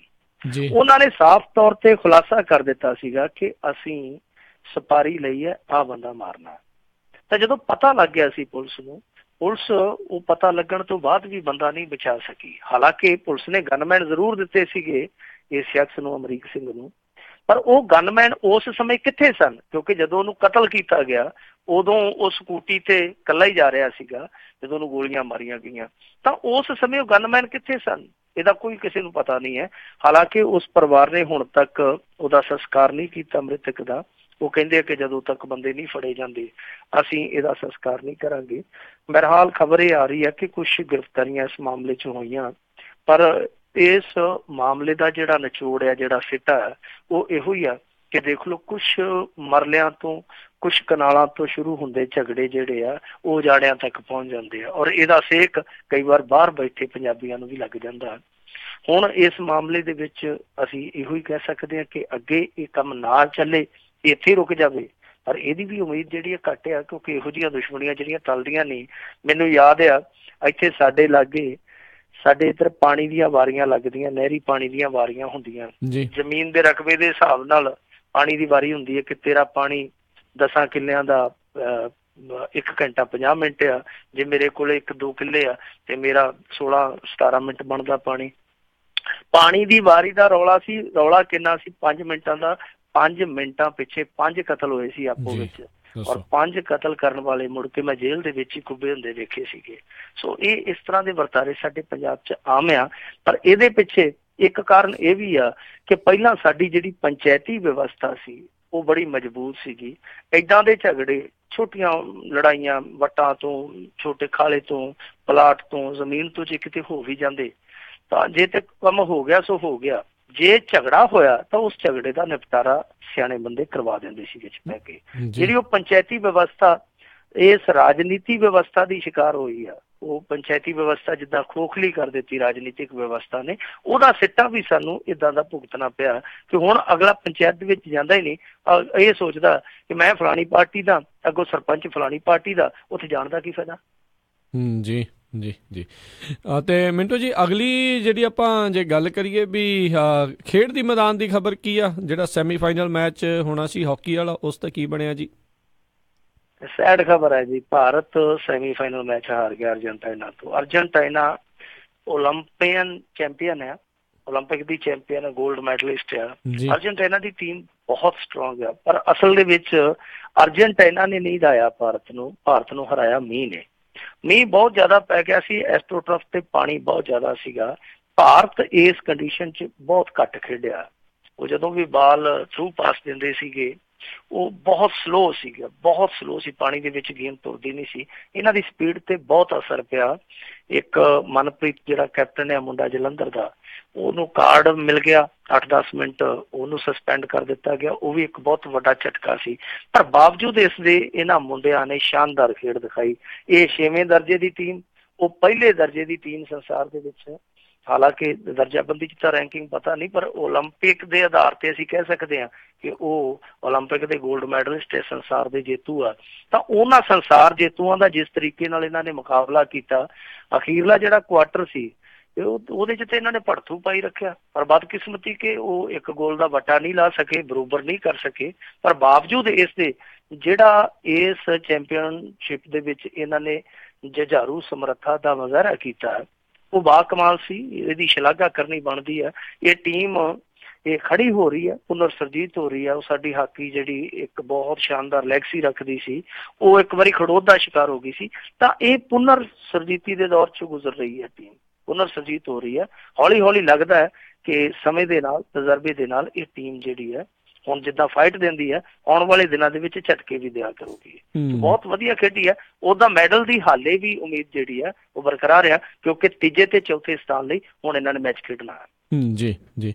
ਤੇ ਮਿੰਟੂ ਜੀ, ਹੁਣ ਆਪਾਂ ਇੱਥੇ ਇੱਕ ਹੋਰ ਛੋਟੀ ਜਿਹੀ ਬ੍ਰੇਕ ਲਵਾਂਗੇ ਤੇ ਬ੍ਰੇਕ ਤੋਂ ਬਾਅਦ ਮੁੜ ਕੇ ਵਾਪਸ ਆਉਂਦੇ ਹਾਂ ਤੇ ਆਪਾਂ ਸਰੋਤਿਆਂ ਦੇ ਜਿਹੜੇ ਆ ਸਵਾਲ ਆ ਉਹ ਲਵਾਂਗੇ। ਸਰੋਤੇ ਤੁਸੀਂ ਵੀ ਜੇ ਮਿੰਟੂ ਜੀ ਨੂੰ ਕੋਈ ਸਵਾਲ ਪੁੱਛਣਾ ਚਾਹੁੰਦੇ ਹੋ ਤਾਂ ਕਾਲ ਕਰ ਸਕਦੇ ਹੋ। ਹੁਣ ਨੰਬਰ ਹੈਗਾ ਜੀ 408-272-5200 4082725200।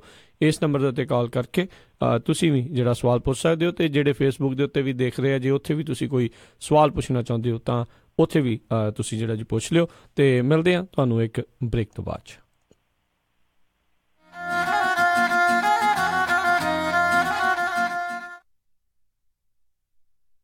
ਸ਼ਾਬਾਸ਼ ਡਿੰਪੀ, ਪਿਛਲੇ ਕੁਝ ਦਿਨਾਂ ਤੋਂ ਦੇਖ ਰਿਹਾ ਆ, ਬੜੇ ਟਾਈਮ ਨਾਲ ਆਉਂਦਾ ਆ, ਪੂਰੀ ਫੁਰਤੀ ਨਾਲ ਕੰਮ ਕਰਦਾ ਆ ਤੇ ਖੁਸ਼ ਵੀ ਰਹਿਣ ਲੱਗ ਪਿਆ ਆ। ਕੀ ਵਜ੍ਹਾ ਆ ਇਸ ਪਿੱਛੇ? ਬਸ ਵੀਰ ਜੀ, ਮੈਂ ਤਾਂ ਇਸ ਦਾ ਸਾਰਾ ਧੰਨਵਾਦ ਮੈਟਰੈਸ ਐਕਸਪ੍ਰੈਸ ਰੋਜ਼ਵਿਲ ਵਾਲੇ ਅੰਮ੍ਰਿਤਸਰਾਂ ਨੂੰ ਦਿੰਨਾ, ਜਿਨ੍ਹਾਂ ਨੇ ਮੈਨੂੰ ਬੜਾ ਹੀ ਆਰਾਮਦਾਇਕ ਮੈਟਰੈਸ ਦਵਾਇਆ। ਹੁਣ ਮੈਂ ਚੈਨ ਦੀ ਨੀਂਦ ਸੌਣਾ ਆ। ਮੈਟਰੈਸ ਐਕਸਪ੍ਰੈਸ ਰੋਜ਼ਵਿਲ, ਜਿਨ੍ਹਾਂ ਦੇ ਕੋਲੋਂ high quality mattress wholesale price ਤੇ ਮਿਲਦੇ ਹਨ। ਤੁਸੀਂ ਇੱਥੋਂ Sealy, Simmons, nature sleep, gel memory foam, adjustable base ਵਾਲੇ ਗੱਦੇ ਲੈ ਸਕਦੇ ਹੋ। ਬਾਕੀ ਵੱਡੇ ਸਟੋਰਾਂ ਨਾਲੋਂ 50 ਤੋਂ 70% ਤੱਕ ਘੱਟ ਕੀਮਤਾਂ ਹੁੰਦੀਆਂ ਹਨ। ਇਹ ਪੰਜਾਬੀ ਵਿੱਚ ਗੱਲ ਕਰਦੇ ਨੇ। ਇਹਨਾਂ ਦਾ ਐਡਰੈਸ 1811 ਡਗਲਸ ਬੁਲੇਵਾਰਡ, ਰੋਜ਼ਵਿਲ, ਰੌਸ ਸਟੋਰ ਦੇ ਨਜ਼ਦੀਕ। ਹੋਰ ਜਾਣਕਾਰੀ ਲਈ ਕਾਲ ਅੰਮ੍ਰਿਤਸਰਾਂ 530-415-5959 530 415 5959। ਮੈਨੀ ਹੇਅਰ 530-300-7663 530 37663। ਇਹਨਾਂ ਦੇ ਸਟੋਰ ਯੂਬਾ ਸਿਟੀ, ਡੇਵਿਸ ਅਤੇ ਫਾਲਸਮ ਵਿੱਚ ਵੀ ਹਨ। ਵਿਹਾਣੀਆਂ ਕੋਕਾ ਕੜਵਾ ਦੇ ਮਾਇਆ ਕੋਕਾ। ਮੈਂ ਕਿਹਾ ਸੁਣਦੇ ਨੀ ਜੀ, ਮੇਰੀਆਂ ਸਾਰੀਆਂ ਸਹੇਲੀਆਂ ਕੋਲ ਸੋਨੇ ਦੇ ਬੜੇ ਸੋਹਣੇ ਸੋਹਣੇ ਗਹਿਣੇ ਆ। ਇੱਕ ਮੈਂ ਹੀ ਆ ਜਿਹੜੀਆਂ ਪੁਰਾਣੀਆਂ ਜੀਆਂ ਵਾਲੀਆਂ ਪਾਈ ਫਿਰਦੀ ਨੂੰ ਕਿੰਨੇ ਸਾਲ ਹੋ ਗਏ ਆ। ਮੈਨੂੰ ਨੀ ਪਤਾ, ਮੈਨੂੰ ਵੀ ਸੋਹਣੇ ਸੋਹਣੇ ਗਹਿਣੇ ਬਣਵਾ ਕੇ ਦਿਓ। ਲੈ, ਇਹ ਕਿਹੜੀ ਗੱਲ ਆ? ਤੂੰ ਚੱਲ ਬੱਗਾ ਜੁਐਲਰਸ ਦੇ, ਮੈਂ ਤੈਨੂੰ ਹੁਣੇ ਲੈ ਕੇ ਦਿੰਨਾ ਸੋਹਣੇ ਸੋਹਣੇ ਗਹਿਣੇ। ਫਿਰ ਦੇਖੀ ਤੇਰੀ ਵੀ ਸਹੇਲੀਆਂ 'ਚ ਟੌਰ ਬਣ ਜਾਊਗੀ। ਬੱਗਾ ਜੁਐਲਰਸ ਸੈਕਰਾਮੈਂਟੋ, ਜਿੱਥੋਂ ਖਰੀਦ ਸਕਦੇ ਹੋ ਵਿਆਹ ਸ਼ਾਦੀਆਂ ਲਈ ਖੂਬਸੂਰਤ ਗਹਿਣੇ ਤੇ ਨਾਲ ਹੀ ਸੋਨੇ ਦੇ ਬਦਲੇ ਕੈਸ਼ ਵੀ ਲੈ ਸਕਦੇ ਹੋ। ਵਿਆਹ ਸ਼ਾਦੀ ਜਾਂ ਕਿਸੇ ਵੀ ਇਵੈਂਟ ਤੇ ਡੈਕੋਰੇਸ਼ਨ ਵੀ ਕਰਦੇ ਹਨ ਤੇ ਹਰ ਤਰ੍ਹਾਂ ਦੇ ਕਸਟਮ ਗਹਿਣੇ ਤਿਆਰ ਕਰਵਾ ਸਕਦੇ ਹੋ। ਹੋਰ ਜਾਣਕਾਰੀ ਲਈ ਕਾਲ ਕਰੋ ਜੌਨੀ ਜੀ ਨੂੰ 9169128842 916 912 8842। ਪਤਾ ਨੋਟ ਕਰੋ 6930 65th street, number 115, Chinatown supermarket, Sacramento. Phone number 916 912 8842 9169128842। Bagga jewellers, Sacramento. ਇੰਨੀ ਜ਼ੋਰ ਦੀ ਧੱਕ ਧੱਕ ਬੇਬੇ, ਕੀ ਗੱਲ ਦਵਾਈ ਨਹੀਂ ਖਾਧੀ ਅੱਜ? ਵੇ ਕਿੱਥੇ ਪੁੱਤ, ਦਵਾਈ ਤਾਂ ਪੁੱਤਿਆਂ ਦੀ ਪਰਸੋਂ ਦੀ ਮੁੱਕੀ ਆ। ਓ ਸ਼ਾਨਿਆ, ਉਹ ਦਵਾਈ ਨਹੀਂ ਲਿਆ ਕੇ ਦਿੱਤੀ ਬੇਬੇ ਨੂੰ? ਮੈਂ ਗਿਆ ਸੀ ਡੈਡ, ਉੱਥੇ ਲਾਈਨ ਬਹੁਤ ਲੰਬੀ ਸੀ। ਚਾਚਾ ਫੇਰ ਤਾਂ ਆਪਾਂ ਨੂੰ ਹੀ ਜਾਣਾ ਪੈਣਾ। ਉਹ ਕਿੱਥੇ ਖੱਜਲ ਹੁੰਦੇ ਫਿਰਾਂਗੇ ਭਤੀਜ, ਨਟੋਮਸ ਫਾਰਮੇਸੀ ਨਵੀਂ ਖੁੱਲੀ ਆਪਣੇ ਸ਼ਹਿਰ 'ਚ। ਫੋਨ ਖੜਕਾ, ਦਵਾਈ ਅਗਲਿਆਂ ਘਰ ਦੇ ਜਾਣੀ ਆ। ਜੀ ਹਾਂ, ਤੁਸੀਂ ਆਪਣੀਆਂ ਦਵਾਈਆਂ ਬੜੀ ਹੀ ਆਸਾਨੀ ਨਾਲ ਨਟੋਮਸ ਫਾਰਮੇਸੀ ਤੋਂ ਲੈ ਸਕਦੇ ਹੋ। Monday to Friday 9 AM to 7 PM, Saturday 10 AM to 4 PM and Sunday closed. ਦਵਾਈਆਂ ਦੀ ਤੁਹਾਡੇ ਘਰ ਤੱਕ ਫ੍ਰੀ ਡਿਲੀਵਰੀ ਕਰਦੇ ਨੇ ਤੇ ਇੰਗਲਿਸ਼, ਪੰਜਾਬੀ ਤੇ ਸਪੈਨਿਸ਼ ਵਿੱਚ ਗੱਲ ਕਰਦੇ ਨੇ। ਉਹ ਬਹੁਤ ਤਰ੍ਹਾਂ ਦੀਆਂ ਮੈਡੀਕਲ ਤੇ ਮੈਡੀਕੇਅਰ ਇੰਸ਼ੋਰੈਂਸਸ ਵੀ ਅਸੈਪਟ ਕਰਦੇ ਨੇ। ਪ੍ਰਿਸਕ੍ਰਿਪਸ਼ਨ ਟ੍ਰਾਂਸਫਰ ਤੇ ਪਾਓ $20 ਆਫ। ਨਟੋਮਸ ਫਾਰਮੇਸੀ ਦੇ Harpreet Gill, 2087 Arena boulevard, sweet 160, Sacramento. 9165757827 916 575 7827। Sat Sri ਅਕਾਲ ਮੈਡਮ ਜੀ, ਪਤਾ ਲੱਗਾ ਸੀ ਤੁਹਾਡੇ ਬੱਚੇ ਦਾ ਵਿਆਹ। ਮੈਂ ਸੋਚਿਆ ਵੀ ਜਾ ਕੇ ਪਤਾ ਕਰੀਏ। ਲਿਖਾਓ ਕੀ ਕੀ ਰਿਕੁਆਇਰਮੈਂਟ ਹੈ। ਹਾਂਜੀ ਦੇਖੋ, 1300 ਤੋਂ 1400 ਤੱਕ ਦੀ ਸਾਡੀ ਗੈਦਰਿੰਗ ਹੋਏਗੀ। ਐਨੀ? ਤੇ ਪਾਰਟੀ ਹਾਲ ਮੈਨੂੰ ਬਿਲਕੁਲ ਨਵਾਂ ਨਕੋਰ ਚਾਹੀਦਾ। ਅੱਛਾ ਜੀ। ਤੇ ਫੂਡ ਦੀ ਕੁਆਲਿਟੀ ਨਾਲ ਪਲੀਜ਼ ਕੋਈ ਕੰਪਰੋ ਨਹੀਂ ਚਾਹੀਦਾ। ਅੱਛਾ ਜੀ। ਤੇ ਡੈਕੋਰੇਸ਼ਨ ਜਿਹੜੀ ਉਹ ਬਿਲਕੁਲ ਲਾਜਵਾਬ ਹੋਵੇ। ਅੱਛਾ ਜੀ। ਐਂਡ ਮੋਰ ਓਵਰ ਇੰਨੀ ਕੁ ਗੈਦਰਿੰਗ ਆ ਤਾਂ ਪਾਰਕਿੰਗ ਸਪੇਸ ਵੀ ਖੁੱਲੀ ਹੋਣੀ ਚਾਹੀਦੀ ਆ। ਚੰਗਾ ਫਿਰ ਮੈਡਮ ਜੀ, ਮੈਂ ਤੇ ਚੱਲਦਾ। ਹੁਣ ਤੁਸੀਂ ਕਿੱਥੇ ਚੱਲੇ? ਇੰਨਾ ਵੱਡਾ ਕੰਮ ਸਾਡੇ ਕੋਲੋਂ ਨਹੀਂ ਸੰਭਿਆ ਜਾਣਾ। ਮਿਰਾਜ ਫॉर ਯੂ ਵਾਲੇ ਰਾਜਾ ਸਿੰਘ ਨੂੰ ਫੋਨ ਕਰ ਲਓ। ਮਿਰਾਜ ਬੈਂਕਟ ਹਾਲ, ਜਿਨ੍ਹਾਂ ਕੋਲ ਨੇ 2 ਬੈਂਕਟ ਹਾਲ 300 ਤੇ 1000 ਦੀ ਕੈਪੈਸਿਟੀ ਵਾਲੇ। ਮਿਰਾਜ ਬੈਂਕਟ ਹਾਲ, ਜਿਨ੍ਹਾਂ ਕੋਲ ਹੈ ਨੰਬਰ 1 ਕੇਟਰਿੰਗ ਇਨ ਟਾਊਨ, ਬੈਸਟ ਸਵੀਟਸ ਤੇ ਤੁਹਾਡੇ ਫੰਕਸ਼ਨ ਲਈ best ambience. For more information, call Raja Singh 9168656659 या परमप्रीत सिंह डड्डी 6615103143। ਸਤਿ ਸ਼੍ਰੀ ਅਕਾਲ ਜੀ, ਮੈਂ ਹਾਂ ਸੁਲਤਾਨਾ ਨੂਰਾ। ਸਤਿ ਸ਼੍ਰੀ ਅਕਾਲ ਜੀ, ਮੈਂ ਹਾਂ ਜੋਤੀ ਨੂਰਾ। ਤੁਸੀਂ ਸੁਣ ਰਹੇ ਹੋ ਪੰਜਾਬੀ ਰੇਡੀਓ USA।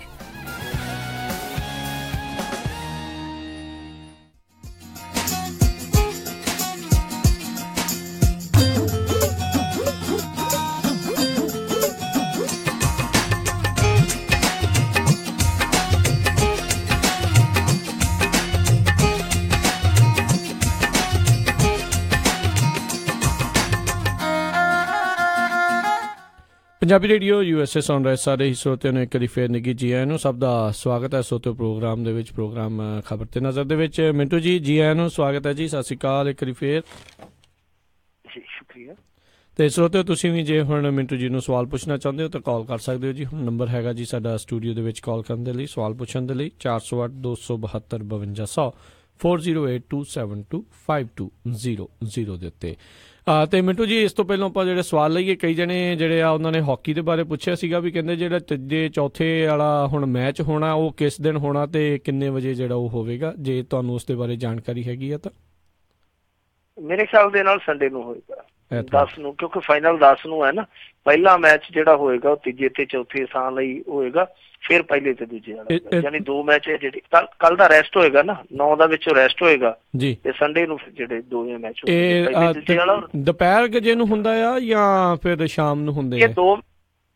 ਜਿਹੜਾ ਤੀਜੇ ਤੇ ਚੌਥੇ ਵਾਲਾ ਹੋਊਗਾ ਉਹ ਹੋਏਗਾ ਇੰਡੀਆ ਦੇ ਟਾਈਮ ਸ਼ਾਮੀ 5:20 ਤੇ। ਠੀਕ ਹੈ, ਠੀਕ ਹੈ। ਤੇ ਜਿਹੜਾ ਫਾਈਨਲ ਹੋਏਗਾ ਉਹ ਹੋਏਗਾ ਮੇਰੇ ਖਿਆਲ ਦੇ ਨਾਲ ਅਰਜਨਟਾਈਨਾ ਤੇ ਸ਼ਾਇਦ ਨੀਦਰਲੈਂਡਸ ਦੇ ਦਰਮਿਆਨ ਆ। ਠੀਕ ਹੈ ਜੀ। ਇਹ ਜਿਹੜਾ ਮੈਚ ਆ ਇਹ ਹੋਏਗਾ 7:30 ਵਜੇ ਇੰਡੀਆ ਦੇ। ਠੀਕ ਹੈ, ਠੀਕ ਹੈ ਜੀ, ਥੈਂਕ ਯੂ, ਧੰਨਵਾਦ ਇਸ ਦੀ ਜਾਣਕਾਰੀ ਲਈ। ਤੇ ਆਪਾਂ ਹੁਣ ਕਾਲਸ ਦੇ ਵੱਲ ਵੱਧਦੇ ਹਾਂ ਤੇ ਸਰੋਤਿਓ ਨੰਬਰ ਹੈਗਾ 408 272 5200। ਪਹਿਲੇ ਕਾਲਰ ਆਪਣਾ ਜੁੜੇ ਨੇ ਜਤਿੰਦਰ ਸਿੰਘ ਜੀ, ਸਵਾਗਤ ਹੈ। ਸਤਿ ਸ਼੍ਰੀ ਅਕਾਲ। ਹੈਲੋ, ਸਤਿ ਸ਼੍ਰੀ ਅਕਾਲ ਬਾਈ ਜੀ। ਸਤਿ ਸ਼੍ਰੀ ਅਕਾਲ ਜੀ। ਹਾਂਜੀ ਮਿੰਟੂ ਵੀਰੇ, ਸਤਿ ਸ਼੍ਰੀ ਅਕਾਲ ਜੀ। ਸਤਿ ਸ਼੍ਰੀ ਅਕਾਲ ਜੀ।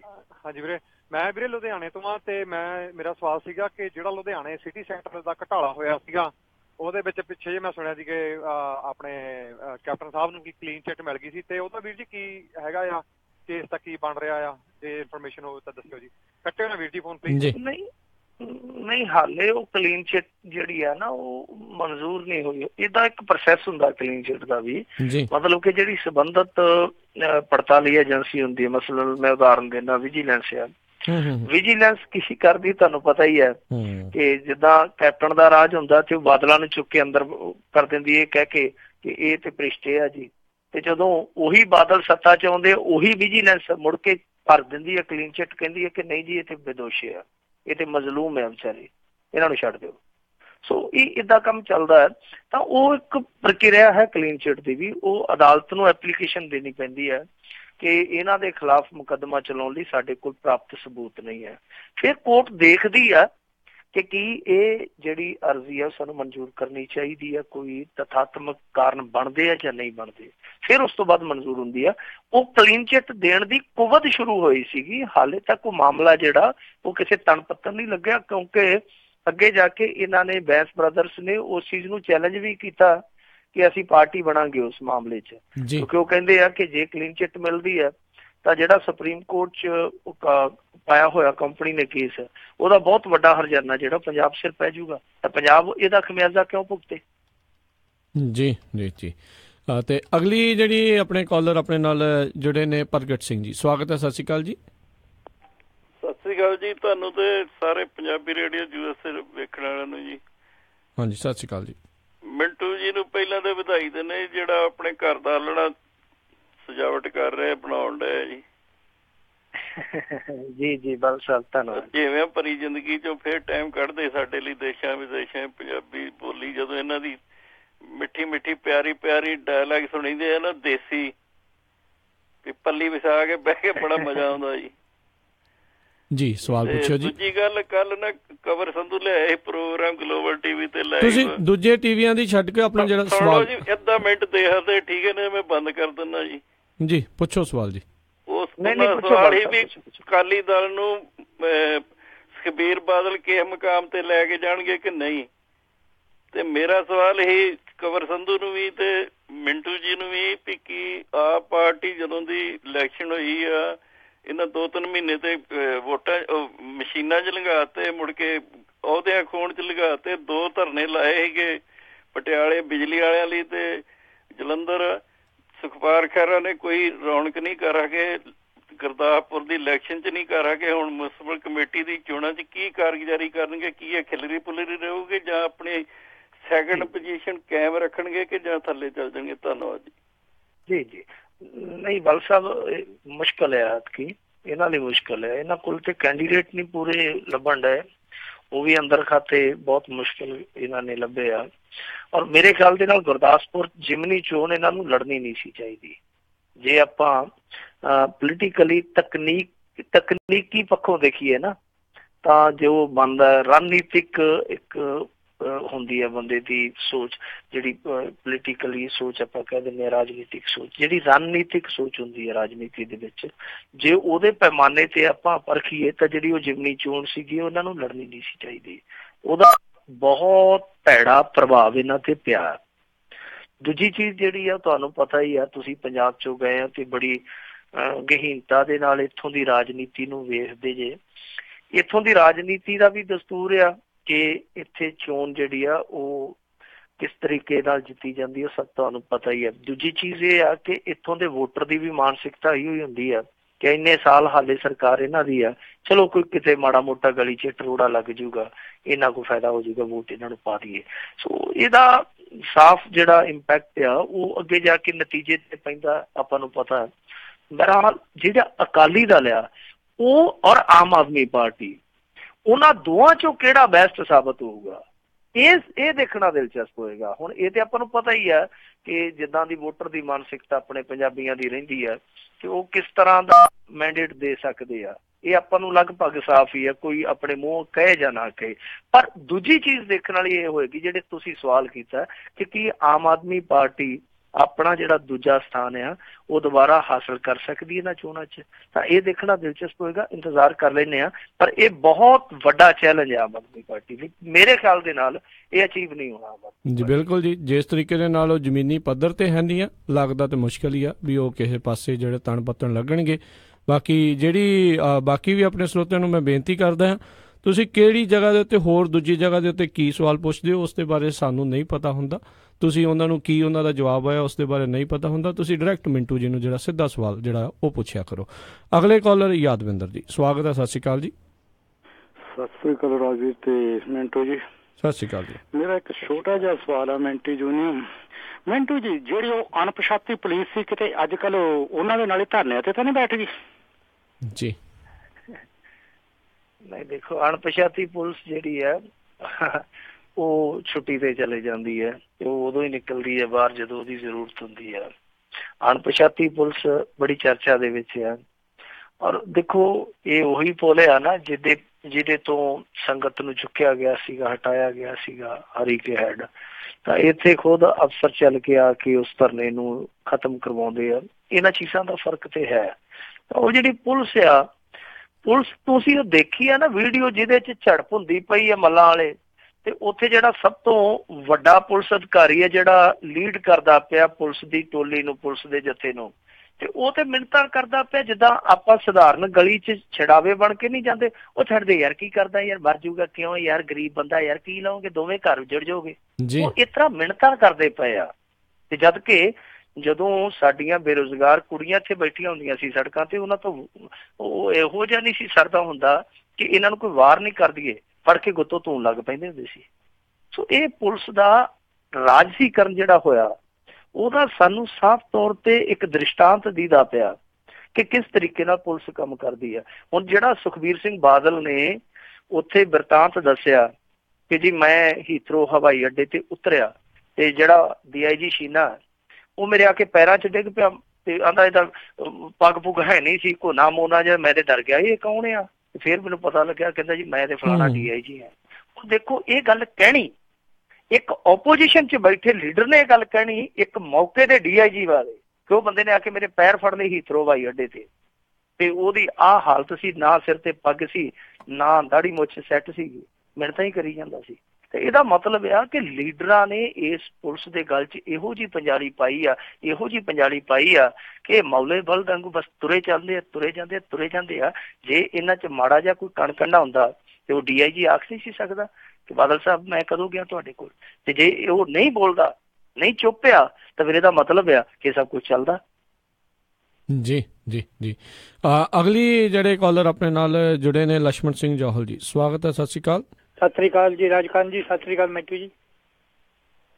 ਸਤਿ ਸ਼੍ਰੀ ਅਕਾਲ। ਹੈਲੋ, ਸਤਿ ਸ੍ਰੀ ਅਕਾਲ ਜੀ। ਹਾਂਜੀ ਸਤਿ ਸ਼੍ਰੀ ਅਕਾਲ। ਹਾਂਜੀ ਮੈਟੂ ਜੀ, ਮੇਰਾ ਇੱਕ ਏਦਾਂ ਆ, ਸੁਖਬੀਰ ਬਾਦਲ ਕਹਿੰਦਾ ਸੀ ਵੀ ਜਿਹਨਾਂ ਨੂੰ ਘਰ ਰੋਟੀ ਨਹੀਂ ਮਿਲਦੀ ਉਹ ਧਰਨਿਆਂ ਤੇ ਆ ਬਹਿੰਦੇ ਆ। ਇਹਦੀ ਕਦੇ ਪੰਗਤ ਵਿੱਚ ਹਰਿਮੰਦਰ ਸਾਹਿਬ ਲੰਗਰ ਨਹੀਂ ਛਕਿਆ। ਅੱਜ ਮੈਂ TV 'ਚ ਦੇਖਿਆ ਤੇ ਇਹ ਮੋਹਰੇ ਹੋ ਕੇ ਮਜੀਠੀਆ ਹੋਣੀ ਹੱਥਾਂ ਦੇ ਰੋਟੀ ਖਾਂਦੇ ਸੀ ਤੇ ਅੱਜ ਇਹ ਫੇ ਕਾਹਦੇ ਧਰਨਿਆਂ ਤੇ ਬੈਠੇ, ਇਹਨਾਂ ਨੂੰ ਘਰੋਂ ਨਹੀਂ ਮਿਲਦੀ।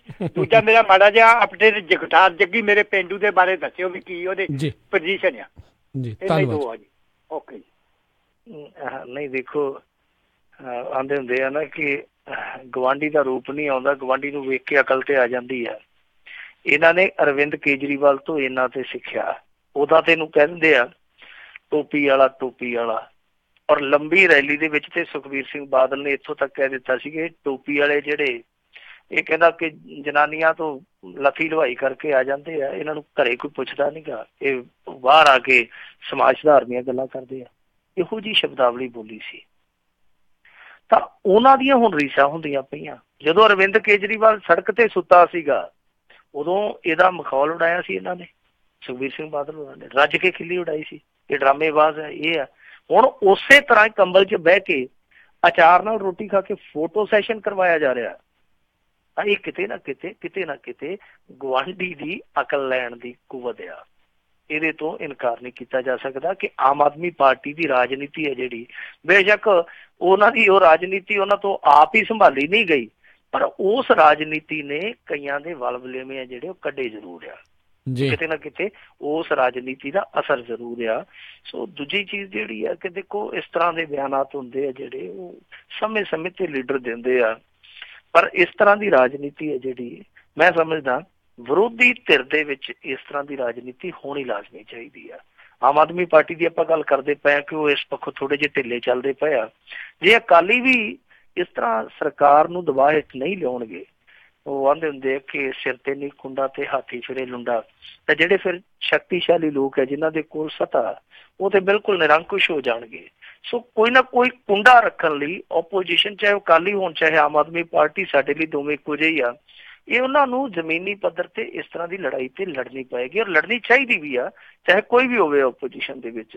ਹੁਣ ਜਿੱਥੋਂ ਤੱਕ ਤੁਸੀਂ ਸਵਾਲ ਕੀਤਾ ਕਿ ਉਹ ਕਹਿੰਦੇ ਸੀ ਕਿ ਘਰੇ ਕੋਈ ਇਹਨਾਂ ਨੂੰ ਪੁੱਛਦਾ ਨਹੀਂ, ਵਿਹਲੇ ਧਰਨਿਆਂ ਤੇ ਆ ਜਾਂਦੇ ਆ, ਇਸ ਤਰ੍ਹਾਂ ਦੀਆਂ ਗੱਲਾਂ ਜਿਹੜੀਆਂ ਉਹ ਲੀਡਰ ਅਕਸਰ ਕਰਿਆ ਕਰਦੇ। ਕੈਪਟਨ ਅਮਰਿੰਦਰ ਸਿੰਘ ਵੀ ਕਈ ਗੱਲਾਂ ਇਹੋ ਜਿਹੀਆਂ ਕਰਿਆ ਕਰਦਾ ਸੀਗਾ, ਅੱਜ ਉਹ ਹੁਣ ਹੋਰ ਬੋਲੀ ਬੋਲਦਾ। ਤੇ ਮੰਨ ਲਓ ਜੇ ਕੈਪਟਨ ਅਮਰਿੰਦਰ ਸਿੰਘ 4 ਸਾਲਾਂ ਨੂੰ ਇੱਥੇ ਵਾਪਸ ਉਸੇ ਜਗ੍ਹਾ ਤੇ ਆ ਜਾਵੇ, ਫਿਰ ਉਹਦੇ ਬਿਆਨ ਹੋਰ ਬਦਲ ਜਾਣਗੇ। ਸਮੇਂ ਸਮੇਂ ਨਾਲ ਬਦਲਦੇ ਰਹਿੰਦੇ ਆ, ਇਹੋ ਤੇ ਰਾਜਨੀਤੀ ਆ ਨਾ। ਤਾਂ ਹੀ ਤੇ ਗਿਰਗਟ ਕਹਿੰਦੀ ਆ ਕਿ ਮੈਂ ਤੇ ਐਵੇਂ ਬਦਨਾਮ ਹੋਈ ਬੈਠੀ ਆ, ਅਸਲੀ ਰੰਗ ਤੇ ਇਹਨਾਂ ਦੇ ਬਦਲਦੇ ਆ। ਬਿਲਕੁਲ ਸਹੀ ਗੱਲ ਆ ਜੀ ਜੀ।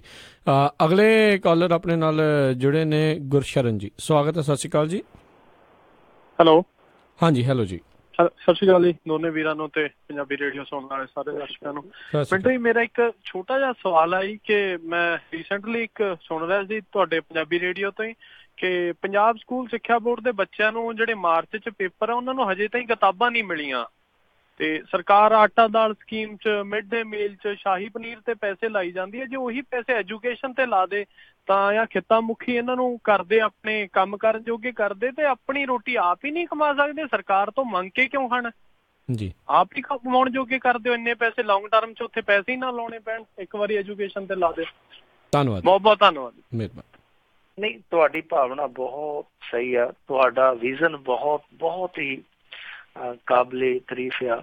ਪਰ ਇਹਦੇ 'ਚ ਇੱਕ ਦਿੱਕਤ ਆ, ਸਰਕਾਰੀ ਸਕੂਲਾਂ 'ਚ ਬੱਚੇ ਪੜ੍ਹਦੇ ਆ ਗਰੀਬਾਂ ਦੇ, ਉਹਨਾਂ ਨੂੰ ਸਕੂਲਾਂ ਤੱਕ ਲਿਆਉਣ ਲਈ ਮਿਡ ਡੇ ਮੀਲ ਜਿਹੜੀ ਆ ਉਹ ਲਾਗੂ ਕੀਤੀ ਗਈ ਸੀ। ਇਹ ਬਹੁਤ ਵਧੀਆ ਸਕੀਮ ਆ, ਕਿਉਂਕਿ ਇੱਕ ਤੇ ਪਰਿਵਾਰ ਨੂੰ ਇਹ ਹੁੰਦਾ ਕਿ ਚਲੋ ਬੱਚਾ ਭਰ ਪੇਟ ਖਾਣਾ ਖਾ ਲਊਗਾ, ਘਰੇ ਤੇ ਭੁੱਖਾ ਮਰੂਗਾ।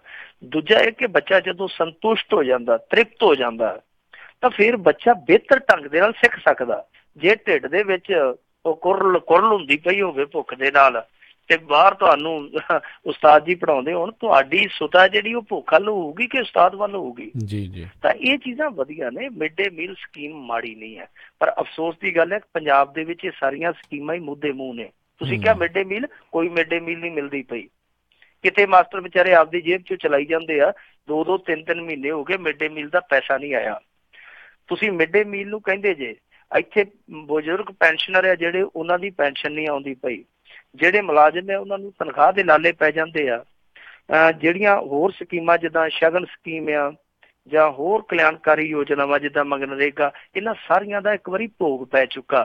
2100 ਕਰੋੜ ਰੁਪਈਏ ਦੀਆਂ ਸਕੀਮਾਂ ਇਸ ਸਮੇਂ ਪੰਜਾਬ ਦੇ ਵਿੱਚ ਕਲਿਆਣਕਾਰੀ ਯੋਜਨਾਵਾਂ ਦਾ ਭਾਵ ਹੁੰਦਾ ਜਿਹੜੇ ਲੋੜਵੰਦ, ਗਰੀਬ, ਅਤੀ ਗਰੀਬ ਜਿਹੜੇ ਆ ਉਹਨਾਂ ਦੀ ਭਲਾਈ ਲਈ ਜੋ ਸਕੀਮਾਂ ਲਾਗੂ ਕੀਤੀਆਂ ਜਾਂਦੀਆਂ। ਤਾਂ 2100 ਕਰੋੜ ਰੁਪਈਏ ਦੀਆਂ ਸਕੀਮਾਂ ਪੰਜਾਬ ਦੇ ਵਿੱਚ ਮੂਧੇ ਮੂੰਹ ਡਿੱਗੀਆਂ ਪਈਆਂ।